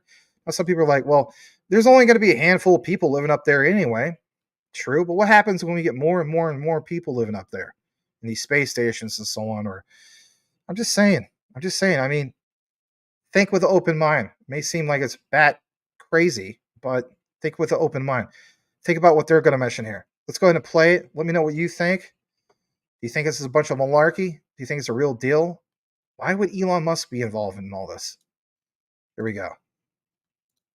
And you can have like much bigger populations up there. So yeah, so that's what we're doing. We're hopefully going to launch our first module at the end of 2025 is the current plan, which is quite soon. So, insane to me that I remember when you started this, and I remember it started very small, and now it's a lot bigger, and now you're going to do this in 2025. I mean, that's pretty remarkable.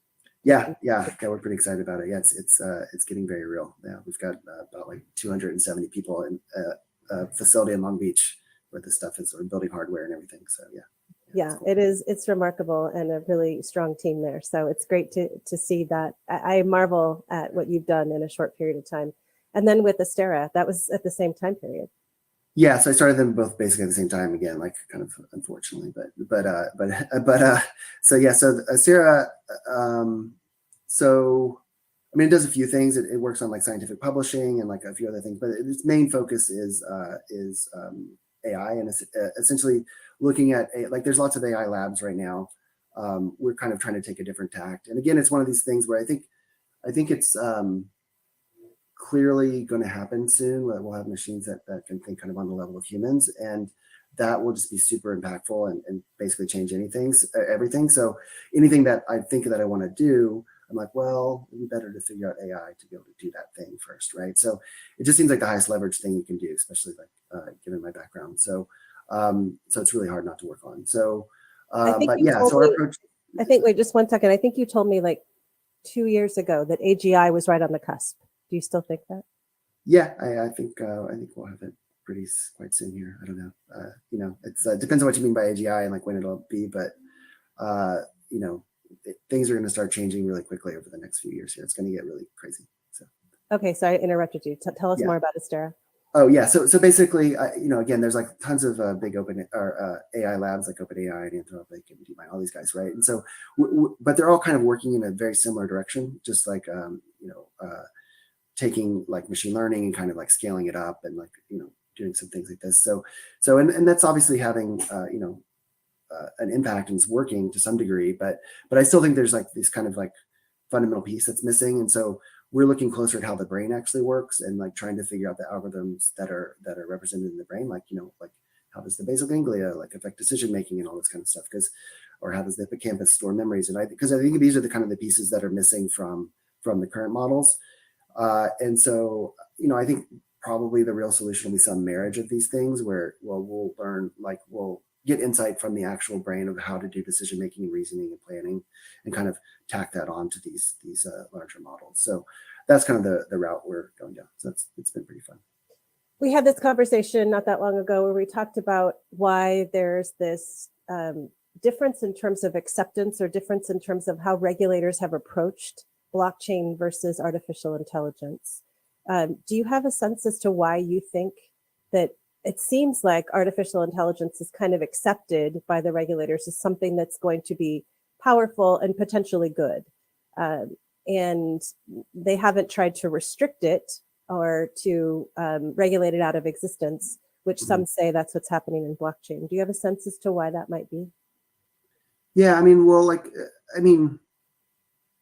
there's already a lot of existing regulations that touch upon like the things that blockchain touches on. Like, there's tons of regulation around money, movement of money, and like all this kind of stuff. And so, there's already kind of a framework that it can kind of fit into or worry people, right? And whereas with AI, it's like very new, and it's there's no precedent for it, and it's just strange, and people aren't sure what's going to happen.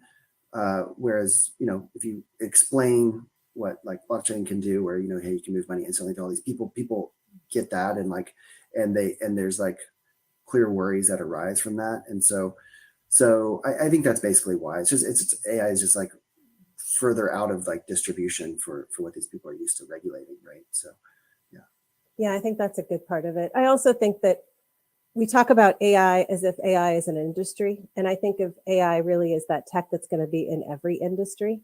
And so there's a little bit of differentiation there, because really with blockchain, you can use it for a lot of different things, but for the most part, the focus is on the financial industry. right. And so I think that's probably right in terms of how we think those things through. So And there's also the consumer element. I mean, lots of like individual people are like giving money to these weird things like FTX or whatever, right? And so like there's people are actually losing money or like gaining crazy amounts of money, right? So that part gets like all the consumer protection stuff engaged. So any comments you want to make on the OpenAI drama? Oh, I don't know. It's super confusing. Yeah, I don't know. I mean, I don't really have any more insight than other folks, but yeah, it seemed wild. It was a roller coaster, like for that weekend, to see how that was going to end up. In terms of the working with respect to space and thinking about like the regulation and the technology and how that's being received, how do you feel about that to date? I mean, it's another one of these areas where it's brand new. I mean, there's never been a commercial station before, so there isn't a lot of regulation around it yet. So, I mean, I think it's similar to both crypto and AI stuff, where it just hopefully the regulators aren't going to like because they can always just kind of squash these kind of nascent things if they take a heavy-handed approach. So hopefully they're pretty permissive about what people can do up there and how this evolves, and kind of wait to see kind of thing. So, but yeah. How do you find it to date? Like in terms of what you guys are doing, have you found that, I know there already are regulations that apply to a lot of the work that you guys are jumping in on, but do you feel like there's a more of a restrained approach? No, I mean, there's export regulations that like all aerospace stuff has, that we fall under, things like that. But those are, mostly that just means you can only work with U.S. citizens. But yeah, I mean, the stuff where like, actually people in orbit, I mean, a lot of this is kind of still remains to be seen. There's like licenses you have to get from like various organizations, but so far it seems like I'm definitely way less worried about it than I was during crypto times. So, like that stuff was way more uncertain than this. Like this seems fairly. My name is Rick Martin, and yeah, that's interesting. If you think about like you're way more certain about this than you are about during the crypto times. Yeah, for sure. Yeah. That says a whole lot about this space and where it came from, the blockchain space and where it came from. Space station, or I don't know, digital money. I don't know. One seems like it should be a lot easier than the other. Right. But unfortunately, maybe we're not seeing that kind of work here. Do you think in your lifetime, or in our lifetime, since I know I'm a little older than you, but we're close to the same age, that people will be living in space? Well, I mean, people live there now, right? I mean, depends on what you mean by living. Like for really decades. Like, yeah. Well, also, first of all, I hope to live for a very long time. So yeah, definitely in our lifetimes. Yeah. So, I think probably definitely in the next like 20 years, people will live up there for many years, I think. So. Well, I hope that you make a little corner of the space station that I can live on up there with tumbleweeds and a bunch of other stuff that feels like my home in Gilroy. Definitely try. Yeah, we're trying to get as much space up there as possible. Now, in terms of what I marvel at with you, Jed, all the time, constantly when we talk, is the fact that you have learned so much about so many different things. So just in terms of what we just talked about, like if you look back on this conversation and learning about like the brain and how the brain works, and then thinking about like space and what you need to think about with respect to space, and how what parts of the space can be harmful, and how we can ameliorate some of those harms. How do you get this kind of knowledge? I mean, you didn't learn it in school. This isn't something you learn in school. So how do you get that?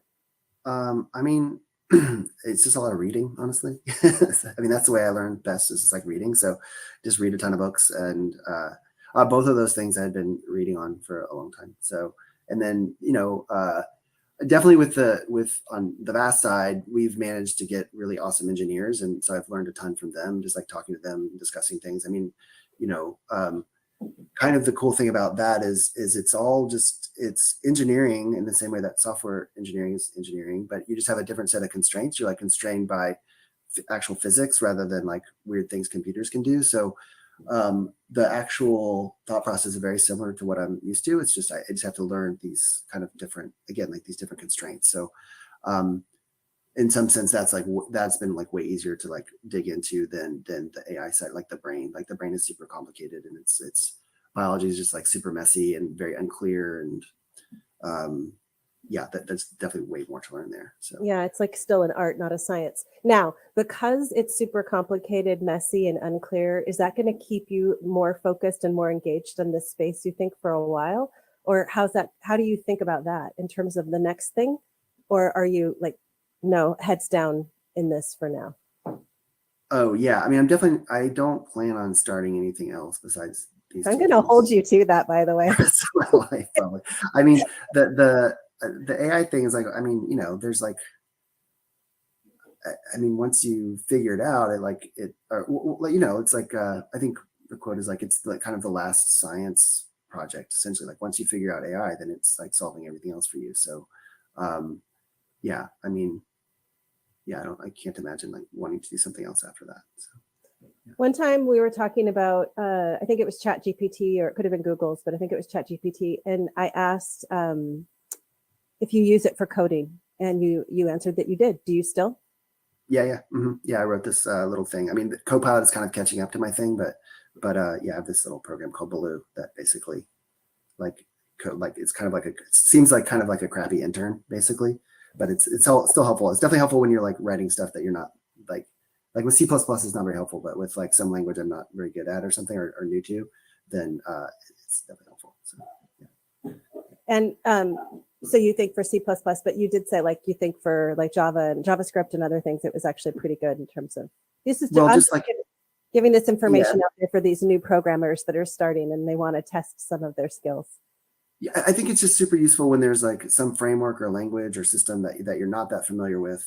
Then it can kind of like do some skeleton of stuff for you, so you understand like the paradigm a little bit better. And then, I mean, like you're going to have to get in there and do like the nuts and bolts and refactor things, just because it makes dumb decisions still. But so like again, it's like it seems like a very crappy intern. You can ask it to do things and it'll do them, but you're gonna have to go clean it up and like fix it, right? So, but for languages super well, or like things that it's just faster to type still. So. And so, given that you still have two businesses that you're running, and you have the SDF, which you're pretty involved in, I mean, how is it that you break up your time? Yeah, I mean, well, I don't know. I mean, I spend like, well, I mean, let's see, like, I guess I spend like a day or so, probably like a day a week, or, a day every 2 weeks down in LA to do VAST stuff. And then most of the rest of the time is focused on AI things. But yeah, I mean, there's no real clean division. It's like I'm kind of available on both sides, like anytime someone pings me or whatever. So, yeah, it's not ideal, but in some sense, it's a little fun to like switch gears so much every time. Oh yeah, yeah, I could see the value in that, and I do. I mean, every time I ping you, I get a ping back. So you're there and available to all of us in all times. In terms of just one question, just to do a really gratuitous plug with respect to Stellar and Soroban and the smart contract platform, how is that for you, given that in the early days of Stellar, we had made a decision that we didn't need to have a smart contract platform. So we're coming full circle now. Yeah, I definitely think it's the right decision. I wish we had done it years ago, obviously. It was kind of one of these things where, we were actually considering doing some smart contract thing back in early Ripple days, but we kind of put it off And then once Ethereum was starting, and then when we started Stellar, we were like, okay, let's just leave that aside. Maybe it makes more sense just to be more opinionated about what people need and give them all the kind of the building blocks that we think that they'll need.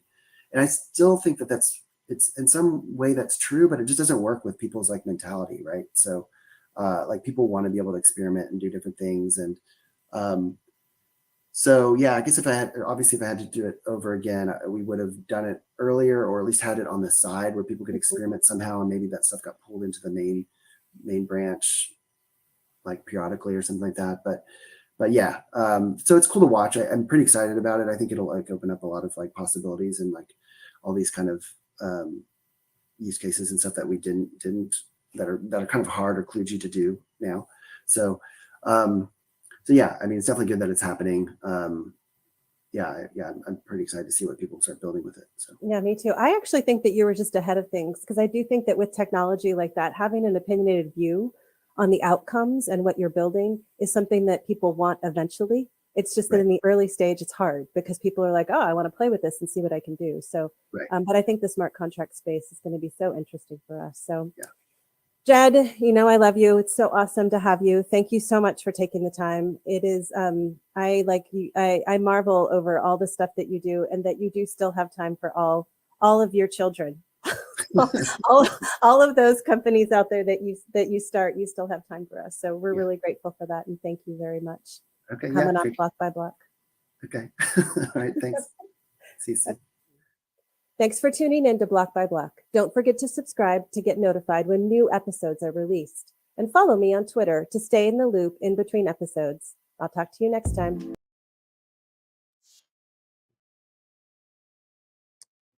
Okay, so here's the thing. Obviously, nice to see something fresh that was released today from Danelle, right? And see Jed McCaleb also share the screen. Now, we're not going to end it there. I want to get into something that I thought I could elaborate on just a little bit more to bring some light to some of the people that just say all this stuff is speculative. Now, check this out for a second. Pull this up. I thought this was interesting to say the least. Like, I'm not even kidding. This is from Reddit. This guy makes a very good point. Let's go ahead and share this. Stellar, XLM, AI, and machine learning. This was 4 years ago, but look what's mentioned here, guys. Look at some of the citations. He says, can anyone share deep dive info on how Stellar Protocol might integrate AI machine learning? What have we been seeing here in 2024? This is from 4 years ago. Like, we don't need to take more of a deeper dive into it. Maybe you guys feel like we already are. But look what he says. How is that no one talks about the combo of Jed McCaleb, Greg Brockman, and David Mazeras and their deep connections and research with regards to AI neural networks? Actually, my top video on this channel is a Stellar video talking about this guy. And if you want to look at it for yourself, just in case you haven't seen it before, it is in the video section. Okay, I'll point it out to you for you guys that are maybe new or never saw it before. So look at this for a second.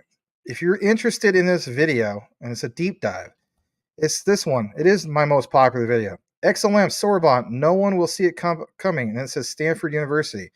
The person that's in reference here, like it says, is this person, David Mazeras. And I'll get into that here in a little bit. He is a professor that, I guess, he's got a background at MIT, and he's also currently at Stanford. Okay. And we, went into that in that deep dive. But look at this.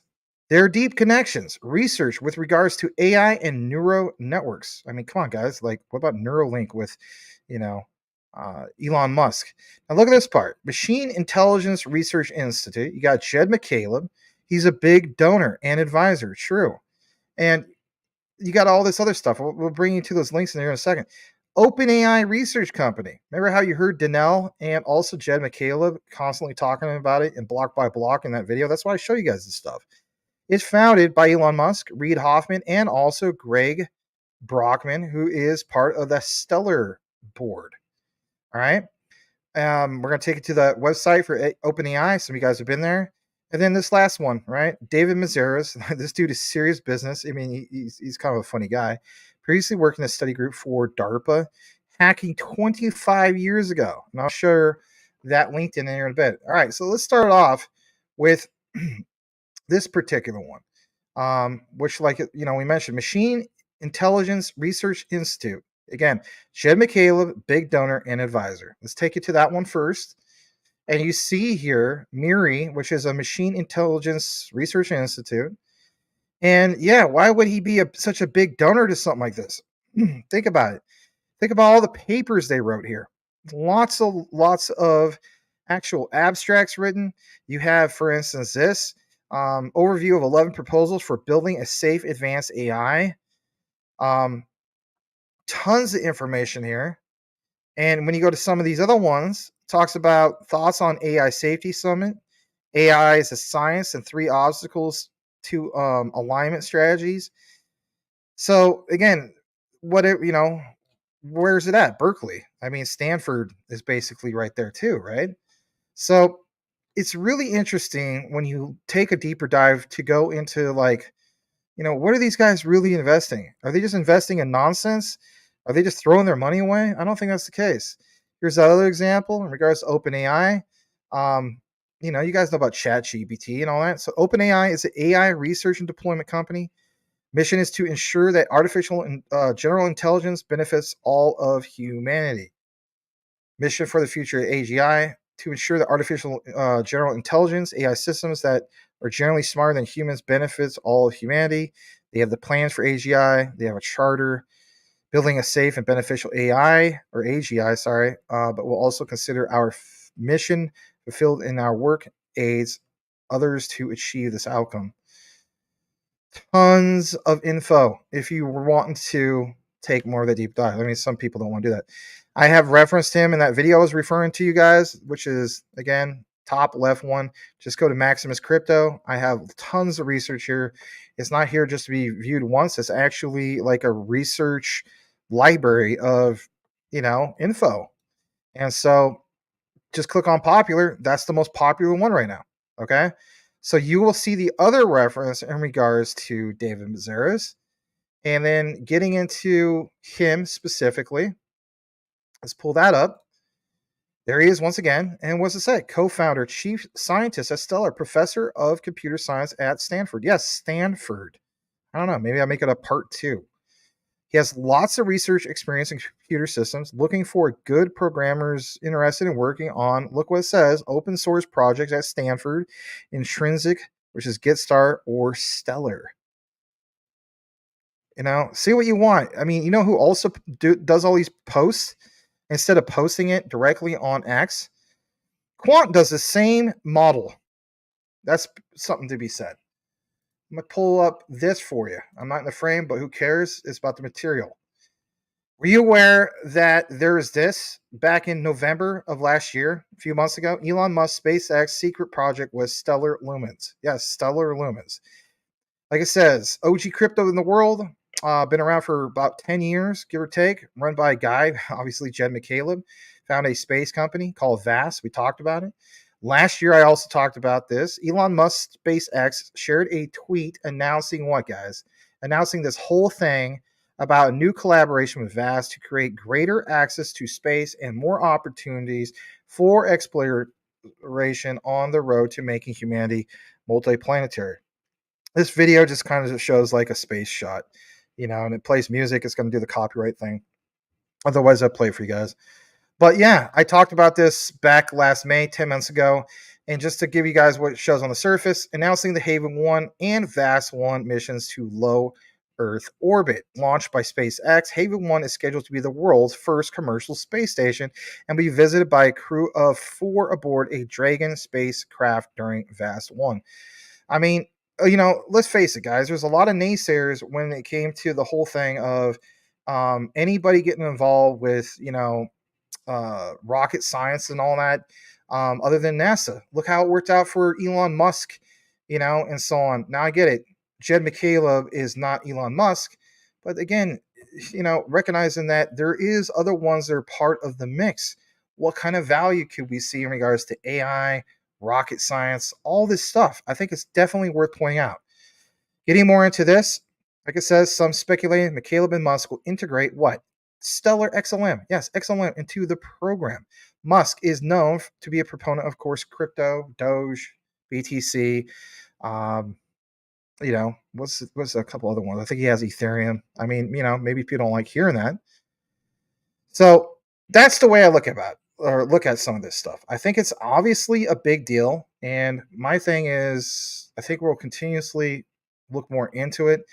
On the surface right now, don't read into it too much. It's not like it's, Stellar is going to go to the moon overnight or anything like that. But when we look at the larger outlook for years in the future and so on, I'm thinking with all these things that Stellar's got going on, whether it's Sorbonne, whether it's, the ecosystem being built out a little bit more, these other connections that we're going to talk about here in a bit, Stronghold, all these things, there's no way that, we're going to see a 12-cent or 13-cent. I know it kind of pumped a little bit earlier today.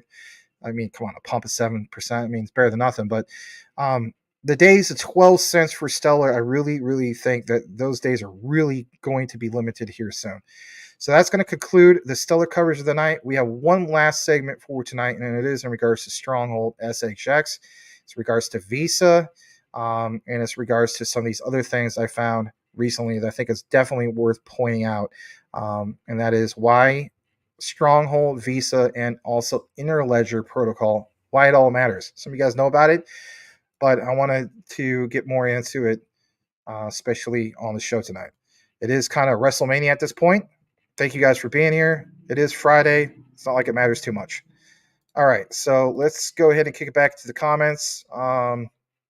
Let's get into whoever else has some good comments. Obviously, you guys talking about Danelle's double D's. Interesting. We have N4 DeGaines. That's an interesting avatar you got there. Well, welcome. Glad to have you. Done Deal Dixon. All right. Let's see if you guys got anything specific that's worth mentioning. Bernard B. Maximus, another banger. Thank you for that. I also think I saw you were on Will Fix's channel making some comments. Well, that was cool. Let's see here. Stella is the most evil by far. It is Satan's choice for sure, Obers. The Satan logo. It has it all. I give a little wink. All right. Blackwood. Evil is the double-edged part of the special sauce in crypto that makes us all happy, rich, and hypocrites with our tongues out with money coming out of our eyes. Blackwood says, when you buy an iPhone, 2 Chinese people go to heaven. I don't have an iPhone. According to Mr. Elon Muff, Mike Cornwell, I am a peasant and I need to get on the gravy train of having an iPhone. Or more Chinese people can go to heaven. I myself am part Chinese. I am 1/8, which is 12.5%. So am I guaranteed heaven? Well, that's not nice to say it like that, right? Anyway. All right. Anyway, I'm glad you guys are having fun. Having fun with this. Bernard B., what do you consider a good bag of QNT? I also wanted to know your take on Satoshi Dex. I don't have a take on Satoshi Dex, but to be honest, a good bag of QNT. I mean, okay, I just want to state this. I'm not trying to be a scapegoat on some of this stuff, but hear me out. It's kind of funny. Like, you have Cool Cat. He mentions, like, how much BSV should you have? I'm not trying to switch the topic, but hear me out. It's like, well, at least one. Everybody should have at least one. Kind of funny how Gilbert Verdians also mentioned when asked how much should QNT should people have? Have at least one. That's interesting.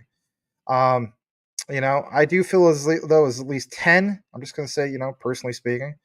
But, we all have different goals. None of it's financial advice. Do what's within your budget, I wouldn't say be a maxi on anything, but people are going to do what they got to do.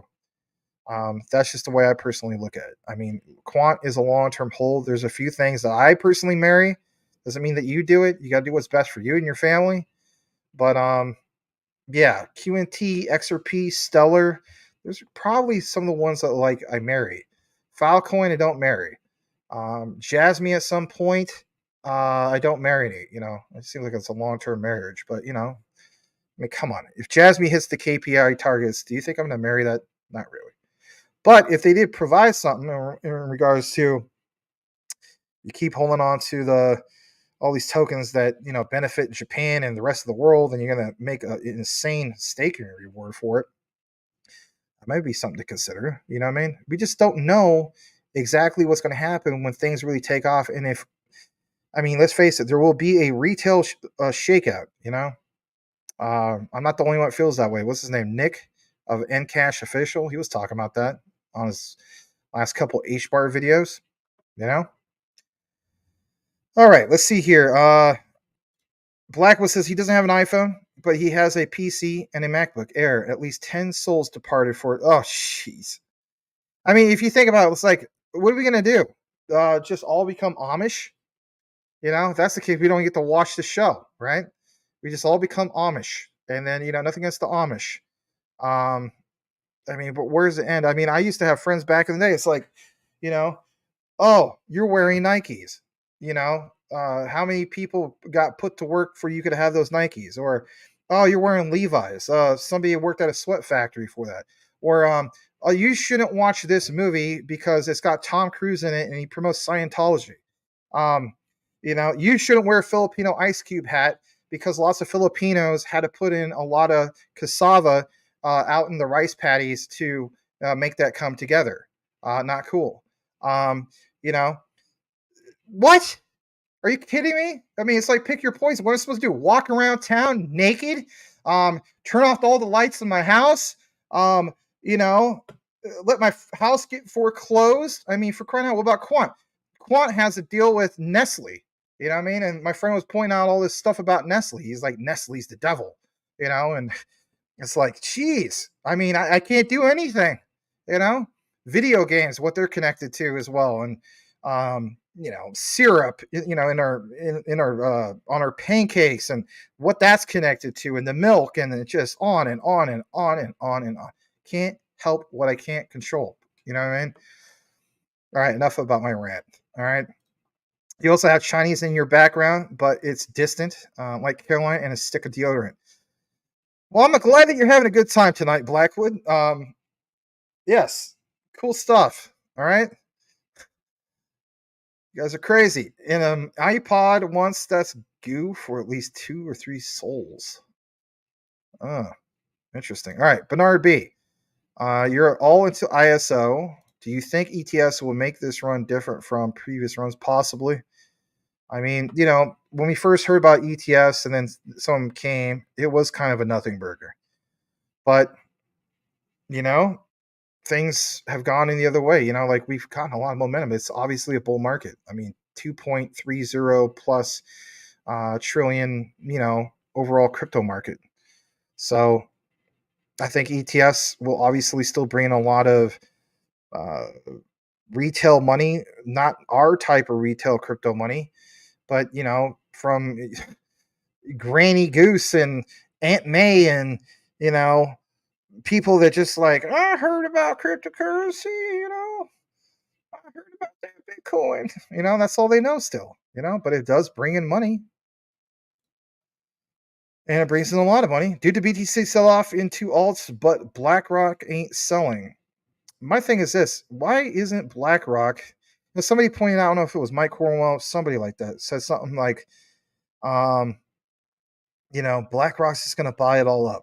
If that's the case, why didn't they just buy it all up when it was at bottom during the time of FTX? Why would they want to buy it up now when it's like, 62, 63K? I'm just saying, Blackwood, in middle school, a kid in class pooed himself due to a stomach virus. You felt so bad. Oh, I bet. The entire semester, they called him Skid Mark Leroy and threw pebbles at him. You want to know something, Blackwood? Let me tell you something, okay? All right? I really mean this. You need to get Mike Cornwell's phone number, okay? You really, really do. Because I see common ground here. Just like me, right? I could knock something out of the park when it comes to research or something like that. Man, check out this amazing stuff. And instead of recognizing the amazing research and so on, and be like, hey, you know what, Max? Good job. That was awesome. I really got a lot of, great knowledge from that. Nope. replies back with a picture, okay, a picture of Barry Wood and his Coney Island. So when I see comments like this, and it's okay. I mean, you know, it's okay for you to be freely yourself, and I welcome that. I want everybody to have fun, especially on Friday night. It tells me that you guys need to exchange numbers. That way, when you want to talk about BlackRock or whoever, right? You're like, check this out, Mr. Elon Musk. You know, he can reply to you with a Barry Wood and a Coney Island, or you can reply back to him with this guy who pooed himself with the stomach virus. And, you know, you could have a meme called Skidmark Leroy and throw pebbles between Barry Wood and Skidmark Leroy. Okay? All right. So with that said, you can follow Elon Musk on CryptoX. Okay? Okay. All right. Blackwood could have done something but peed a little from laughing and didn't want to get made fun of. Man, my God, you guys got a lot of memories now, huh? Interesting. That is crazy. All right, YouTube. Iota versus JASMY. ISO 222. The other one isn't. Two totally different parts of the world. I own both. I think Iota is definitely going to be a sleeper, but not to that point in which is going to be anytime soon. I think it's going to be the end of 2025 along with the other ISOs. But I think out of the ISO 222 group, that one has to be a sleeper, because if you look at JASMY and how well it's done, and you look at the use case of both of them, very, very similar. That's just something to be said. So yeah, there you go. All right. What we're going to do now is we're going to get into this comment real quick before I kick into the next thing. In case you didn't read before, Max, I had surgery on Wednesday for it. Oh, that's why I'm on perks right now. Well, I didn't know that. I'm sorry. I couldn't read everything, my friend. So, you know, the last few nights, you know how it goes. It's like we've been getting a lot of attendance, which is cool, good problems, but I can't read all the comments sometimes. Tonight I can. But, well, I hope you have a good, I hope that you're recovering, you know, all right. And maybe that's why you and Mr. Elon Musk should exchange phone numbers. So, yeah. All right. Yeah, but you want to know something? There hasn't been much said. I mean, I bought bottom on an Iota, and I'm at a little over 2x. I'm going to hold it long term. I get it. A lot of people complain about Iota in that regard. Okay, let's get into the last bit of coverage. Let me close out the tabs. I can't believe I did this long of a show, but it's okay. Let's get into this next part. All right. Well, we don't have any custom avatars that go to up here for Stronghold, but at some point we will. So this is the Stronghold coverage of the night. Stronghold's your thing. Please smash the like. We are currently sitting at what? 77 likes. Not too shabby. All right. Thank you for joining us here on this Friday night. If Stronghold's your thing, obviously smash the like I was saying. Welcome to our community. We have a very welcoming community. We get kind of goofy sometimes, especially when it comes to the weekends, and that's okay. I'm glad everybody can chill, hang out with their friends of this community and so on. But we do need to talk about some things in regards to Stronghold that kind of caught my attention. Maybe you know about this, maybe you don't. But yes, let's jump into it. So we're going to start things off with this. And this is from fintechnexus.com. And the reason why I'm pointing this out tonight is some of the things you see right here. It says combining payments infrastructure for merchants, digital lending, and even DeFi. Yes, DeFi with Stronghold, CEO Sean Bennett. Now, fast forwarded a little bit. You guys know about Lex Friedman, right? A lot of you guys watch his, listen to his podcast, watch his program on YouTube. He's also on Twitter. He's a big name in regards to this whole thing of, social journalism, if you will. So he did interview back in January 20th, 2023 with Sean Bennett, CEO over at Stronghold. Now, while some people may have listened to this, there's a lot of us that are new to Stronghold. I thought this interview was absolutely solid. I won't play the whole thing, but I'm going to play some of this, and then I want to get into the next part of what I want to point out and why I think it's a big deal in regards to the whole thing of payment infrastructure. We're going to talk about the whole thing with Visa, I want you to hear this. I think it is a big deal if you understand the bigger picture of Stronghold. So before we play it, Lex does in fact interview Sean Bennett. And like it says, Sean started out as an independent software developer, building software for clients. This experience led him to the entrepreneurship, and he used his skills to tackle the problem of remittance. You know how many times you hear about remittances when it comes to payment platforms, especially when it comes to Ripple, Stellar, and so on?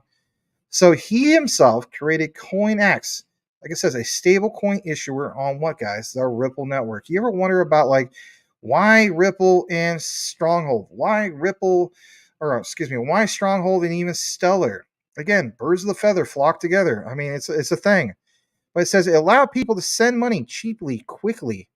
However, he was an early saw regulatory challenges, excuse me, and user adoption issues meant that the project was not successful. Sean eventually left that project and moved to his next venture, of course, which was Stella, a fork of Ripple. Funny how that name is called Stella. Maybe she got her groove back, right? Or he got his groove back. That's a big bad pun. Old movie from the 90s, right? It was a fork of Ripple, settling the foundations for eventually starting up his own company. Obviously, we know where this goes, right? Stronghold. DeFi-enabled financial services company for institutional clients. I'm going to go ahead and play some of this. Going to come out of the frame. Listen to this for a moment. Here we go. To today's conversation. I'm really excited to have with us Sean Bennett, who is the co-founder at Stronghold, a really compelling fintech company that we'll talk about. We'll talk about applications, infrastructure, and the building of technologies in general as well. So with that, Sean, welcome to the podcast. Thanks very much for having me on, Lex.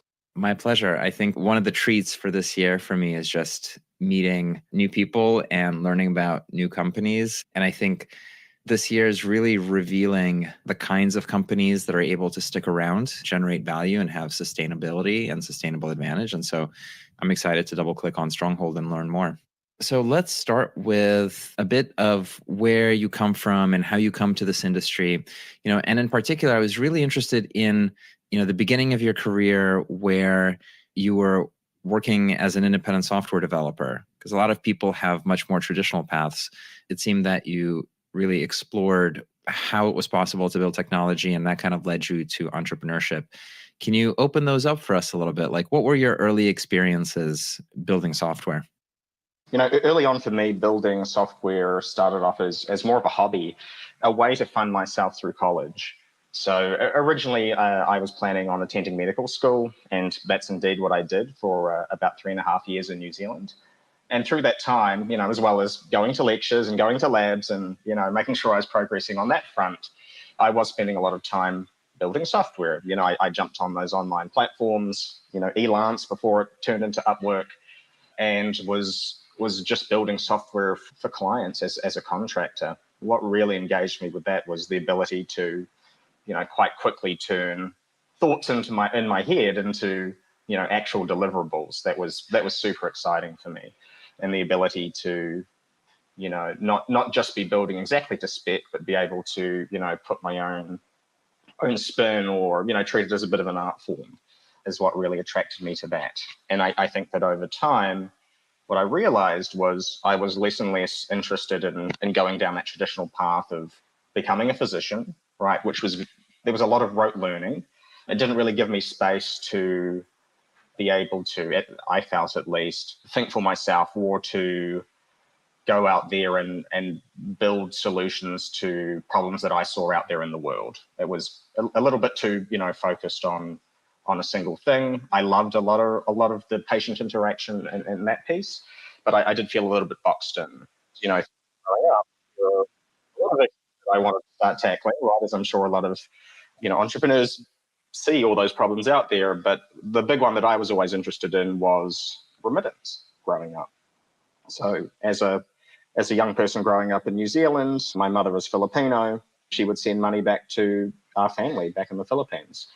And, 10 years ago, very, very different to today with, Western Union and the rest of those companies, TransferWise, very, very digital focused these days, but back then very manual, much more expensive, huge delays, huge costs for what really were small amounts of money, I thought there has to be a better way of going about this. And serendipitously, the timing coincided with Bitcoin coming out, and then, you know, some of the advances in the crypto space from there.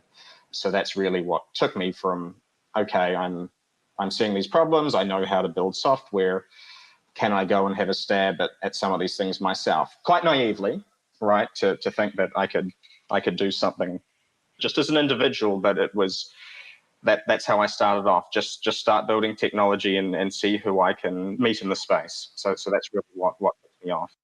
One of the things I wanted to just push on a little bit more, because I think it's probably informative for how you might think about the world, is what is it like to be a software developer that works on a lot of stuff versus one that is working on, you know, a dedicated project? Like, no normative judgment on my end about like working on a big project versus working on a lot of projects, especially because I think when you are working on many projects, you're sort of acting as somebody who's running a business, with the clients being people for whom you develop the software. And then at some point, when you have your own company, your own sort of tech startup, you're running a business where the development of the software is in the service of the end clients, the end customers. And I wonder, like, what you're, again, kind of going to that foundational experience of having the folks that you write software for be your clients. Were there any learnings there? Were any patterns kind of come up, and maybe any contrast to having more ownership through the entire product development process? It's a great question. What I really loved about working for multiple clients at once and having a lot of projects in the air was that it really taught me to balance my time and focus. That seems obvious, but it also meant that I was getting exposure to a lot of different problems all at once, and I had to very quickly be able to understand their particular context, their industries, so I could build the best solution for them. And so even though I started off more on the contractor side, and about 2 to 3 years after kicking off, I was more doing consultative work. And some of that would lead to starting off actual development, and sometimes I would then be handing over to a team. And I think that early experience really transitioned me really well into coming into, you know, my own startup and my own business. Even though I now work in more of a, hey, here's one industry or a couple of industries we might interact with, and here's your context, I think that my mind a lot of the time is more thinking about the client than it is sort of sitting inside the four walls of Strongholds or, you know, whatever I happen to be working on. And I feel like in some of the space in crypto, generally, it feels like the thinking is more just on the technology or whatever the project happens to be. But for me, it's important to, a lot of the time, be thinking in the client's shoes and just building for them. And if that means that we're changing our product or we have to do something dramatically different because it will benefit that client a lot more, so be it. And so that's the thinking that I brought through from those early years. Okay. So let's discuss this for a moment, okay? So you heard Sean specifically talk about remittances. This is one of the key things I want you to take away from all of this, okay? So I want to put some focus on remittances, and I want to highlight this for you tonight, especially Strongholds your thing, and you're wondering, where are we going with this? So this is cited from a site called the IMF.org. You guys are familiar with the IMF. Who is that? Well, come on. Think about how many times you've seen, you know, researchers, whether it's myself, whether it's, guys like Tokenizer, so on. What are we always talking about every now and then? The International Monetary Fund and the shift to this new system, right? So look at this for a second. I want to talk about this. I went ahead and highlight this for you. Boosting flows. This, again, from the IMF. So I love this statement because, again, back to the whole thing of what Sean was talking about with remittances. Governments have often offered incentives to increase remittance flows. Think about that for a second. Remittance flows. And to channel them to productive uses. But such policies are more problematic than efforts to expand access to financial services or reduce transaction costs. Tax incentives may attract remittances, but they also encourage tax evasion. That's not cool. Don't want to turn to Alphonse Capone, do we? No. Matching fund programs to attract remittances from migrant associations may divert funds from the other local funding priorities.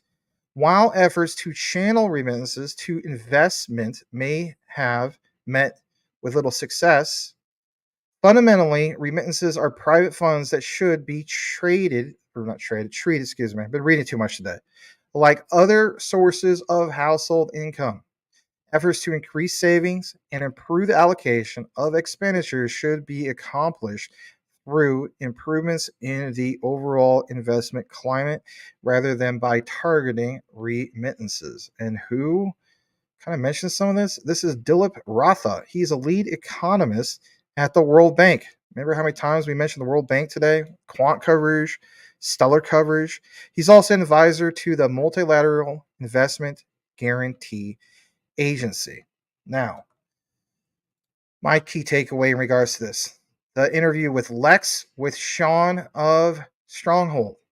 Here's some of my notes, like Biggie, relax and take notes. So this whole thing about remittances, okay, you have to keep in mind, that this whole thing of like the governments that have offered incentives to increase remittance flows, just like what you just saw there. Here's my takeaway of why treating remittances like other incomes or income sources is indeed significant and what it means, especially when it comes to Stronghold, SHX. So, 3 key things in regards to the significance in regards to this. It's efficiency. It simplifies policy. Hear me out. It reduces the whole thing of risk of unintended consequences, just like I also mentioned right there from the IMF, tax evasion. But like tax evasion with incentives, about empowerment. Households have more control over how they use their money, potentially leading to better decisions for their needs. I mean, say what you want. What's one of the biggest problems here in the United States? It's all the debt. All these people taking on credit cards and running up that debt, getting so buried into debt that they can't ever pay off these credit cards. So what they do, they file for bankruptcy. And what does that lead to? The people that have this American dream of buying their first home or having a home, period, doesn't seem like it's ever going to happen. It creates a snowball effect. It's a bad thing. What about growth? Remittances can contribute to a broader economic development if used effectively. Absolutely. And Stronghold is at the forefront of all that. I like that. You should like it too. And it targets them, the targeting, I should say, of course, might hinder this. But there's implications, of course, that we should talk about. We're trying to be positive in regards to Stronghold. So there's, of course, this focus on financial infrastructure. Stronghold in itself might benefit from focusing on improving access to financial services for remittance recipients. And this, of course, can include, and I know it sounds kind of positive, there's a little bit of positive negative. Hear me out. It's going to include lower transaction costs for sending and receiving money. I mean, think about it. Why wouldn't, your Ripple XRPs and your Stellar XLMs, why wouldn't they have a partnership with the likes of Stronghold? That simply makes sense. It's going to create the whole thing of investment options, make it easily accessible and cater to different risk appetites. Again, back to some of these migrants and so on who are from overseas and so on. Remittances simply make sense if it's working with those who will directly benefit from it. There's another topic I want to bring up, financial education. Yes, financial education, this whole focus of being able to help families make informed financial decisions. Just because you feel as though that you had the same education as everybody else, understand there's other areas in the world where people didn't get that same type of education. Now, 2 other things I want to talk about is the strategic shift. If you see the IMF talking about the whole thing about going to a new monetary system and citing some things in regards to remittances, especially when it comes to, what do we talk about? Governmental you know, governments that have offered incentives to increase remittance flows and boosting those flows, you have to keep in mind that there's going to be a strategic shift in regards to all of this. So Stronghold, SHX, was previously involved in programs targeting just that, remittances for specific uses. And of course, they might need to adjust their approach, but at the same time, for us who hold the token, there is what? There is a market opportunity in regards to this, and I think Stronghold also recognizes this. So, by providing a growing empowered recipient base, it could create a larger market for Stronghold's financial services. So, at the end of the day, you've got to keep in mind whether Stronghold or other ones that deal with remittances, other income does create a more stable and potentially more impactful environment, right? You know, having more than one income is better than just, you know, like being the breadwinner for your family and that's where it ends, because that breadwinner might have ties to family that's overseas. How's that going to work out? Remittances gets the job done because it boosts the flow of money. You know, think about the bigger picture of things, people making better decisions. Stronghold can adapt by focusing on what, guys? Building robust financial infrastructure that caters to the needs of remittance recipients and their families and their families. It's a good thing. So, I want to get to this next part of the Stronghold coverage. You guys know who this lady is. So, Visa Everywhere Initiative back in 2022, Stronghold Rewards Program builds trust, creates loyalty. Stronghold merchants use the rewards program to earn points that can be redeemed to rebates, for Stronghold's SHX tokens. Now, why am I pointing out something from 2022? Here's why. Because I think it's a big deal. You see how important this is, in my opinion, that, you know, like Visa recognizing Stronghold, the bigger picture. So on this report from TechCrunch, this was a while back, you will see where I have fast forward in regards to the Visa Everywhere initiative back in 2022. There was these various different companies that had like a 4-minute time segment to pitch their, you know, like what they do, right? And it was to Visa. And the cool thing is, you know, Stronghold won. I want to give you a blast from the past of understanding why I think this is important to pay attention to. And if anything, it's kind of cool. It's very cool, just in case you didn't know about it. So, yes, Visa making its network available to drive inclusive economic growth with the goal of giving everyone everywhere access to the global economy. Back to the whole thing of remittances. And Visa choosing Stronghold, you don't think that's a big deal? And again, look at Stronghold compared to your other larger market cap coins and tokens. You know, yes, we saw Stronghold, you know, well over a penny and whatnot, right? And we've seen it way below that, like a few zeros. A lot of you guys did extremely well. But the point is, there's still time for this whole thing, in my opinion, in regards to Stronghold. It's still very low market cap. If you understand the bigger players that are behind this, I think you will understand why we are going to continuously talk about Stronghold. Take a look at this. I fast forwarded to this mark. It's about roughly an hour and 10 minutes, but I fast forward to 35.53. You're going to hear this familiar lady, right, from Stronghold, pitch Strongholds to Visa. How cool is that? Watch this. Let me know what you think. Here we go. I'm excited to introduce you to Tammy Camp of Stronghold, providing fast, secure, and accessible financial services through a simple API.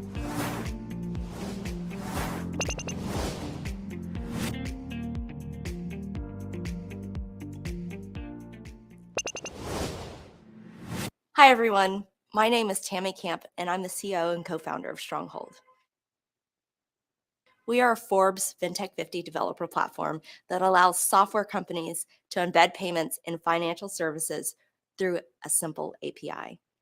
Our focus is on the fastest growing SMB verticals, healthcare and B2B, with a compounded annual growth rate at 17%.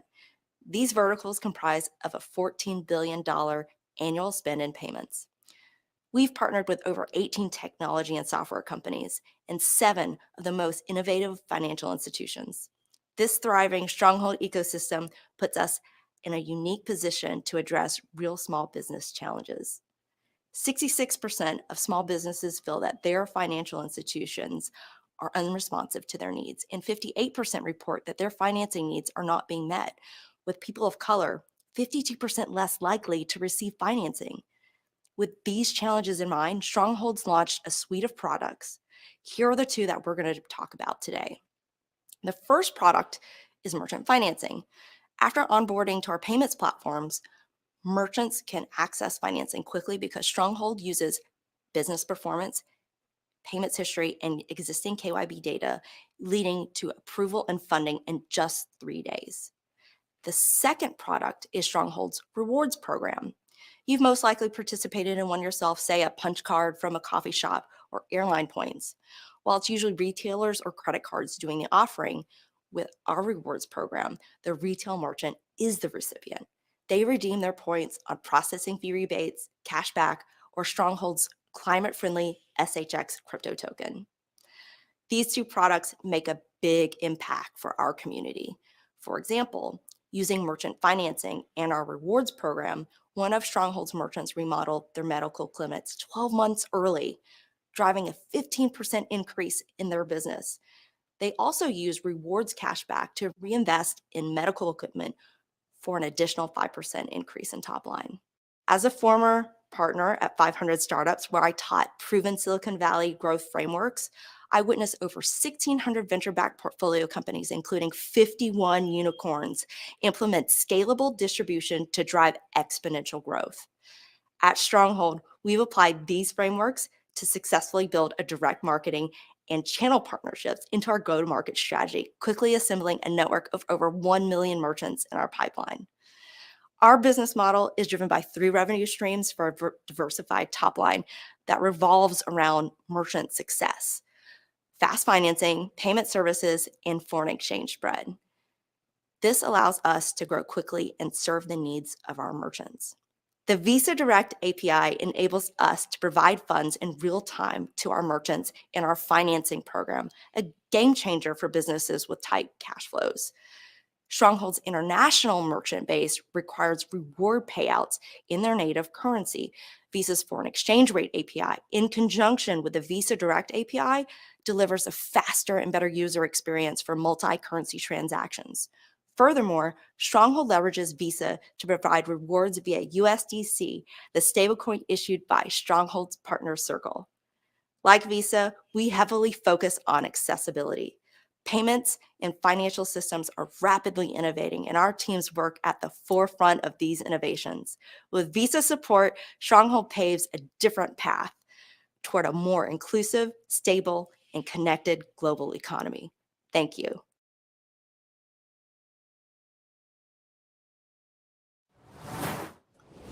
Wonderful pitch, Tammy. It was great learning more about Stronghold. And I'm sure our judges have some fantastic questions. So let's kick it off with Edward for our Q&A. Thank you, Tammy. Great pitch. I love the products, 2 products you talked about, and I love the all the API integration. What's next? You said there was just 2. What else is on your radar here? We actually have a product suite. So we have payment processing, we have, which is live today, and this is how merchants onboard. And because we are a payments processor, we are able to offer them merchant financing. So that's one suite of an additional product that we have in our suite. So we have merchant acceptance like with Visa, and we offer acceptance in other forms like ACH, as well as payouts. Great, robust, thank you. Yeah. Wonderful. And Jennifer, do you have any questions for Tammy? I do. Tammy, great pitch. You mentioned 2 key verticals as being key to your current scaled growth. Can you talk about how much room do you have in those key verticals, and which ones do you see next as you try to grow to the next horizon? Yeah, so our key verticals are around B2B and healthcare. Right now, we're really kind of just focus in on verticals where their needs are not being met. So some of these businesses, because they have, for example, medical equipment, they might not be served in a way that, a normal financial service provider would. So we actually just go into other markets, or we do a lot of investigative work to go into other markets like insurance, like FX, like foreign exchange. And so we plan on expanding into those verticals. Excellent. Thank you. Wonderful. And Chuck, you have the next question for us. Thanks, Tammy. I really appreciate the broadness of the vision.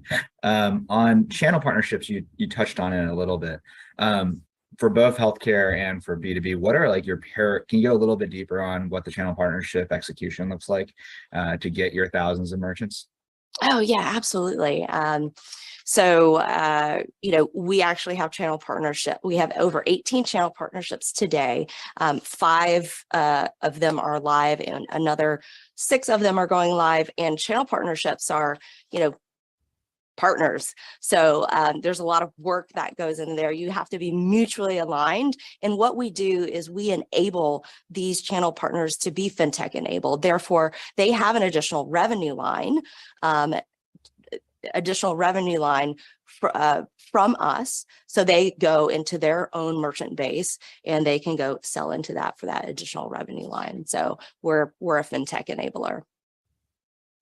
Wonderful. And Peter, do you have any questions for Tammy? Yeah, Tammy, great job. Really interesting platform that you've pulled together. So thanks for sharing. Curious if you could talk about how you see USDC and that partnership going forward, and what that means for the business as you think about the future. Sure. I think that, as, we're in this stage between where 1 foot in Web 2 and 1 foot in Web 3. And I really think that stablecoins are an easy way for consumers to kind of wrap their head around the Web 3 ecosystem and cryptocurrencies. And so I just see it as another pay in or a payout method to like an ever-changing, multi-currency platform. So, as you know, like the US dollar is still probably the most transacted currency. And so just to have that in a form where it's accessible to more people, I think it's just highly beneficial. And I'm very excited to work with Circle. Wonderful job, Tammy. Great to learn about all the great things that you're doing. That is all the time that we have. So thank you, judges. And we are on to our next startup. All right. So listen, there's a select few of us who know about some of these things, and it's just a blast from the past. But how cool was that to see, somebody from a project like this pitch it to Visa? There was times, of course, that you could tell she's a little bit nervous and so on. Come on, you get put on a stage like that, you're not gonna be a little bit nervous. She's human. My thing I want to point out is this key takeaway before we jump into the last part of Stronghold. I know it's a lot to get into, but we don't cover Stronghold every single day. So here's the breakdown. Here's what I gathered in regards to this, why I thought it was important, and why I'm bringing it to you guys. So for one, if you weren't aware of it, this Visa Everywhere initiative, it is an annual program from Visa, and it was aimed at finding and promoting innovative fintech startups. They do it every year, basically. Okay, so that was back in 2022. Obviously, Stronghold won, if you're wondering about that. And it's the whole thing of providing innovative fintech startups, particularly those focusing on underrepresented communities. In this case, a very low market cap stronghold, right? SHX. But yes, they continue to do it.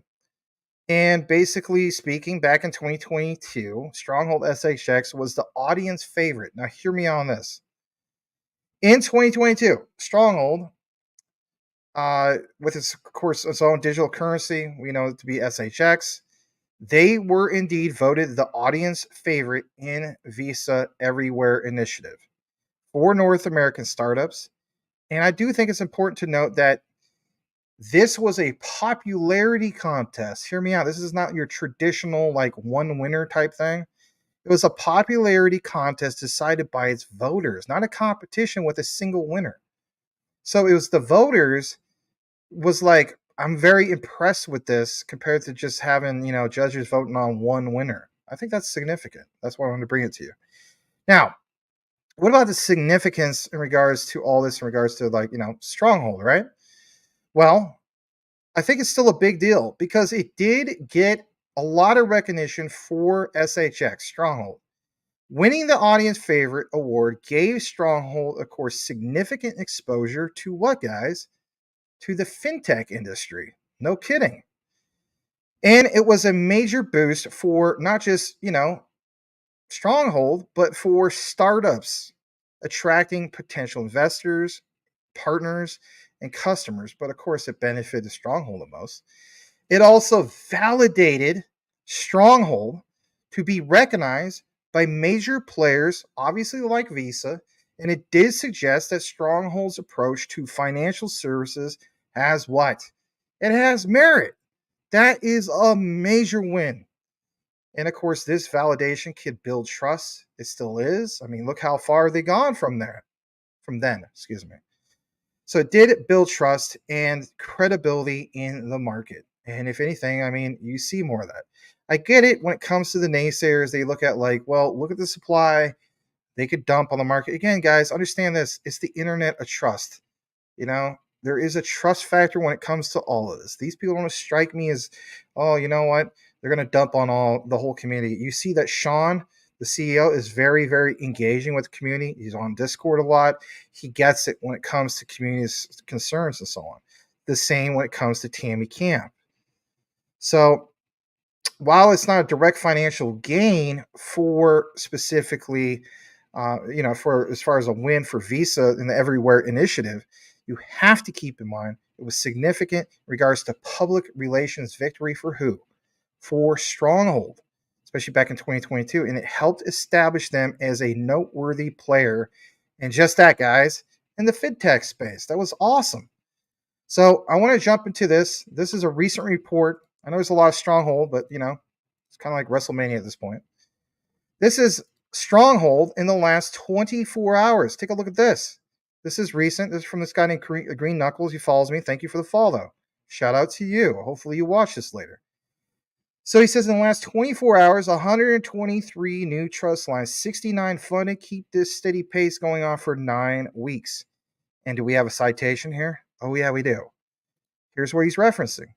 Look at this. This is from stellar.expert/explorer. You know how we track a lot of things with, the Ethereum Explorer and so on? Well, look at this.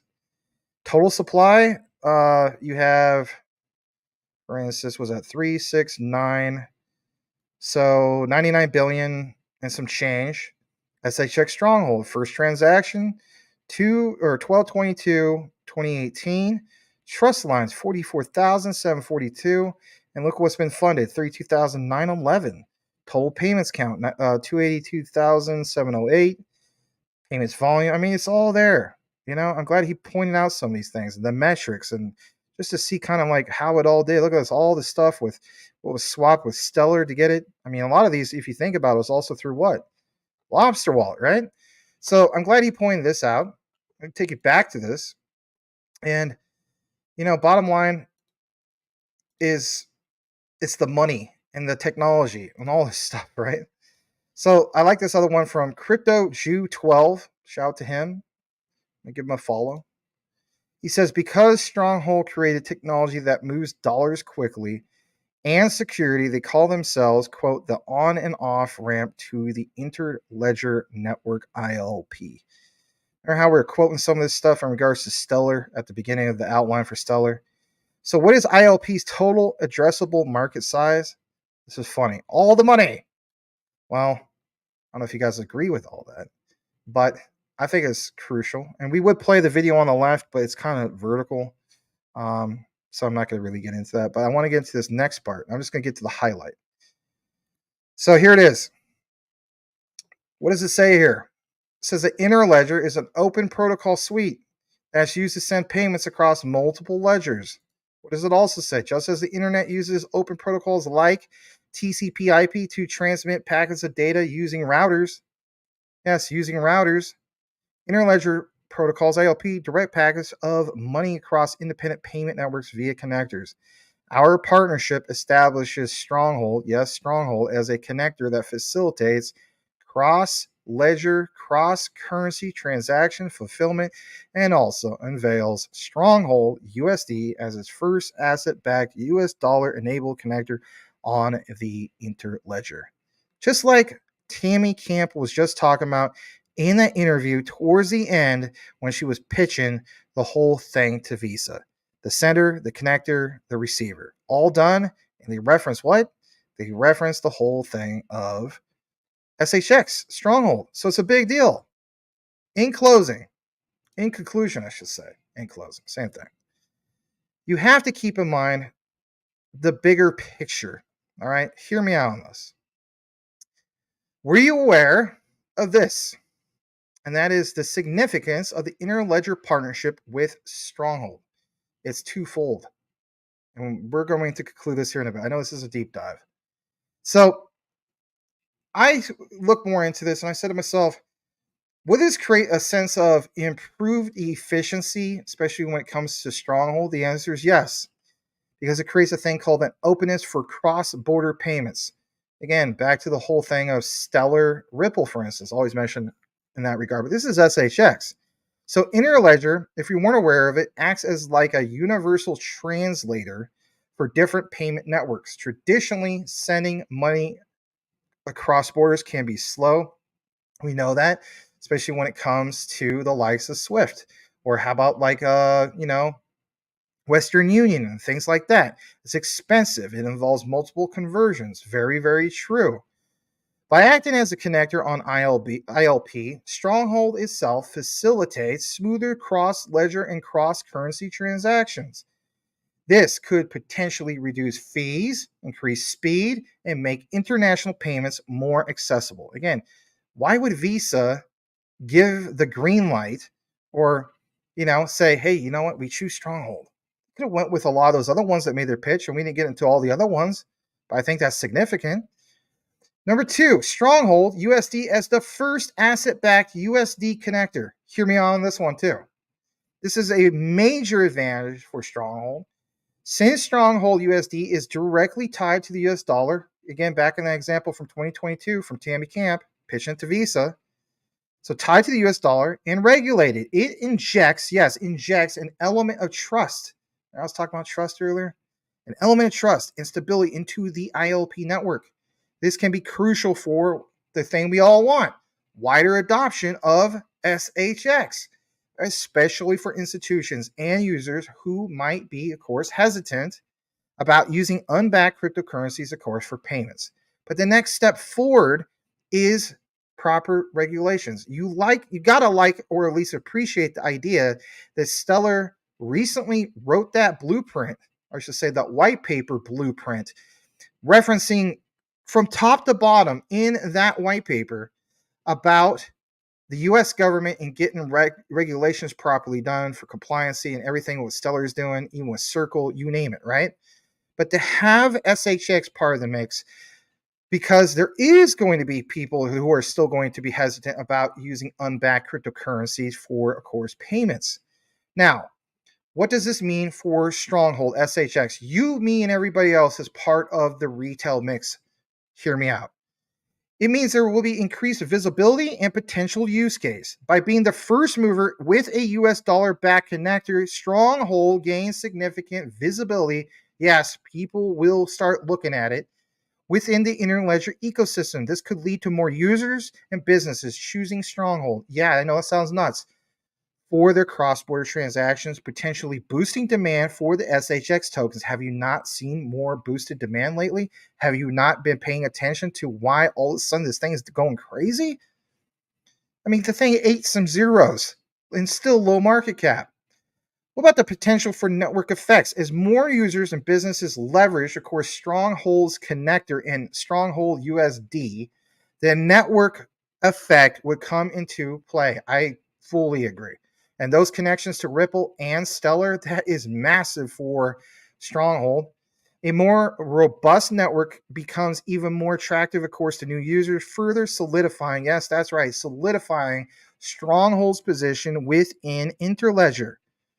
So I understand that some people feel as though that on a massive scale, this is yet to be seen or determined as far as like what's going to happen long term. But keep in mind, Interledger partnership and how they position themselves with Stronghold as a key player in facilitating smoother and more efficient international payments will be the most significant driver of them all when it comes to the future of SHX. Visa, Interledger, Stronghold. We're always going to pay attention to this. And this is why I thought I'd bring it to you guys. Blast from the past, paying attention to what's going on in the now. So with that said, that's going to conclude the SHX coverage of the night and all the coverage of the night. Let's get back into the comments. WrestleMania is coming to a close. All right. So what we're going to do now is say goodnight to N4 DeGaines. Hero Tamani at 11:01 my time Mountain says, can you touch on the TPS for able to scale of the use case adoption? I touched basis on that at the beginning of the show when I did a quant segment. Okay, all you have to do is rewind. I would totally look into quant in regards to M10 and the RLN. So this is a side chain from the Stellar ecosystem, yes. So XLM Tech is outed. No, it's not outed. Not outed at all. It's recognizing. See, this is the thing, right? You have to keep in mind it's remittances, okay? The significance of remittances. It's not dismissing the tech behind Stellar as in the lumens. And that's why there's two separate segments in regards to that. And that's okay. You always go back and rewind. I do recognize your avatar. Welcome back. All right. Thank you guys for being here. Please give me a follow over on X. I can be followed at DPG Maximus. I am not to be confused with the guy with the Elon Muff avatar. That is not me. That is the one and only Michael Cornwell, aka Elon Muff. So with that said, thank you so much for tuning in. Please smash that like on your way out. And with that also said, we will probably see you tomorrow. I am just dying to find out what Investor Place has to say and what kind of data they're going to give us in regards to all the crazy stuff that happened this week with BTC and this market exploding, absolutely exploding. All coins also soaring, even memes, you name it. Want to see that report. So if it's very bullish, I'll be with you guys. If it's not all that big a deal, we'll see what happens. But even if it isn't a big deal, then it will be probably H-bar coverage tomorrow because that's a big deal. And then on Sunday, special guest, which is Crypto Future, who is Rob. Very good man, Christian man, and I appreciate him. You guys have a great night. Sayonara from the Race Club Consortium. Shout to Corey Bibe, aka JASMY, not a scam. Let's go. Yes, my portfolio, not a scam. Let's go. Elon Muff in the comments, not a scam. Let's go. Bye-bye. You're welcome. Sayonara.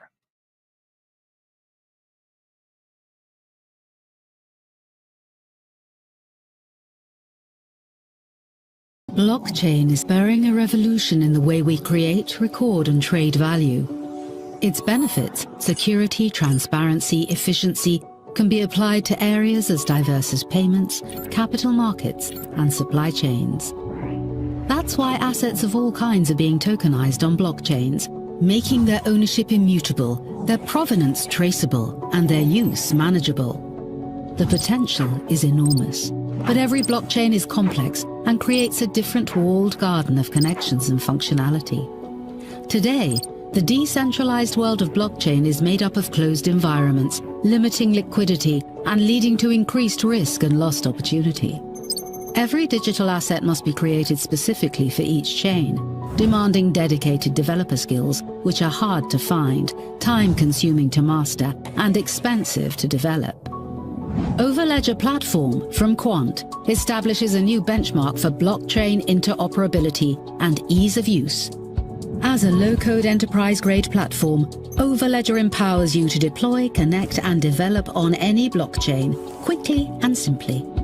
With Overledger, you can generate an interoperable digital asset with just a few clicks, create secure smart contracts that can execute on any blockchain without having to hire a team of experts. And you can use its advanced APIs to integrate with your systems and manage your assets on multiple chains. We believe that the blockchain economy should be simple, trusted, and future-proof. These are our principles and the genesis of Overledger Platform, the enterprise standard for building on blockchain.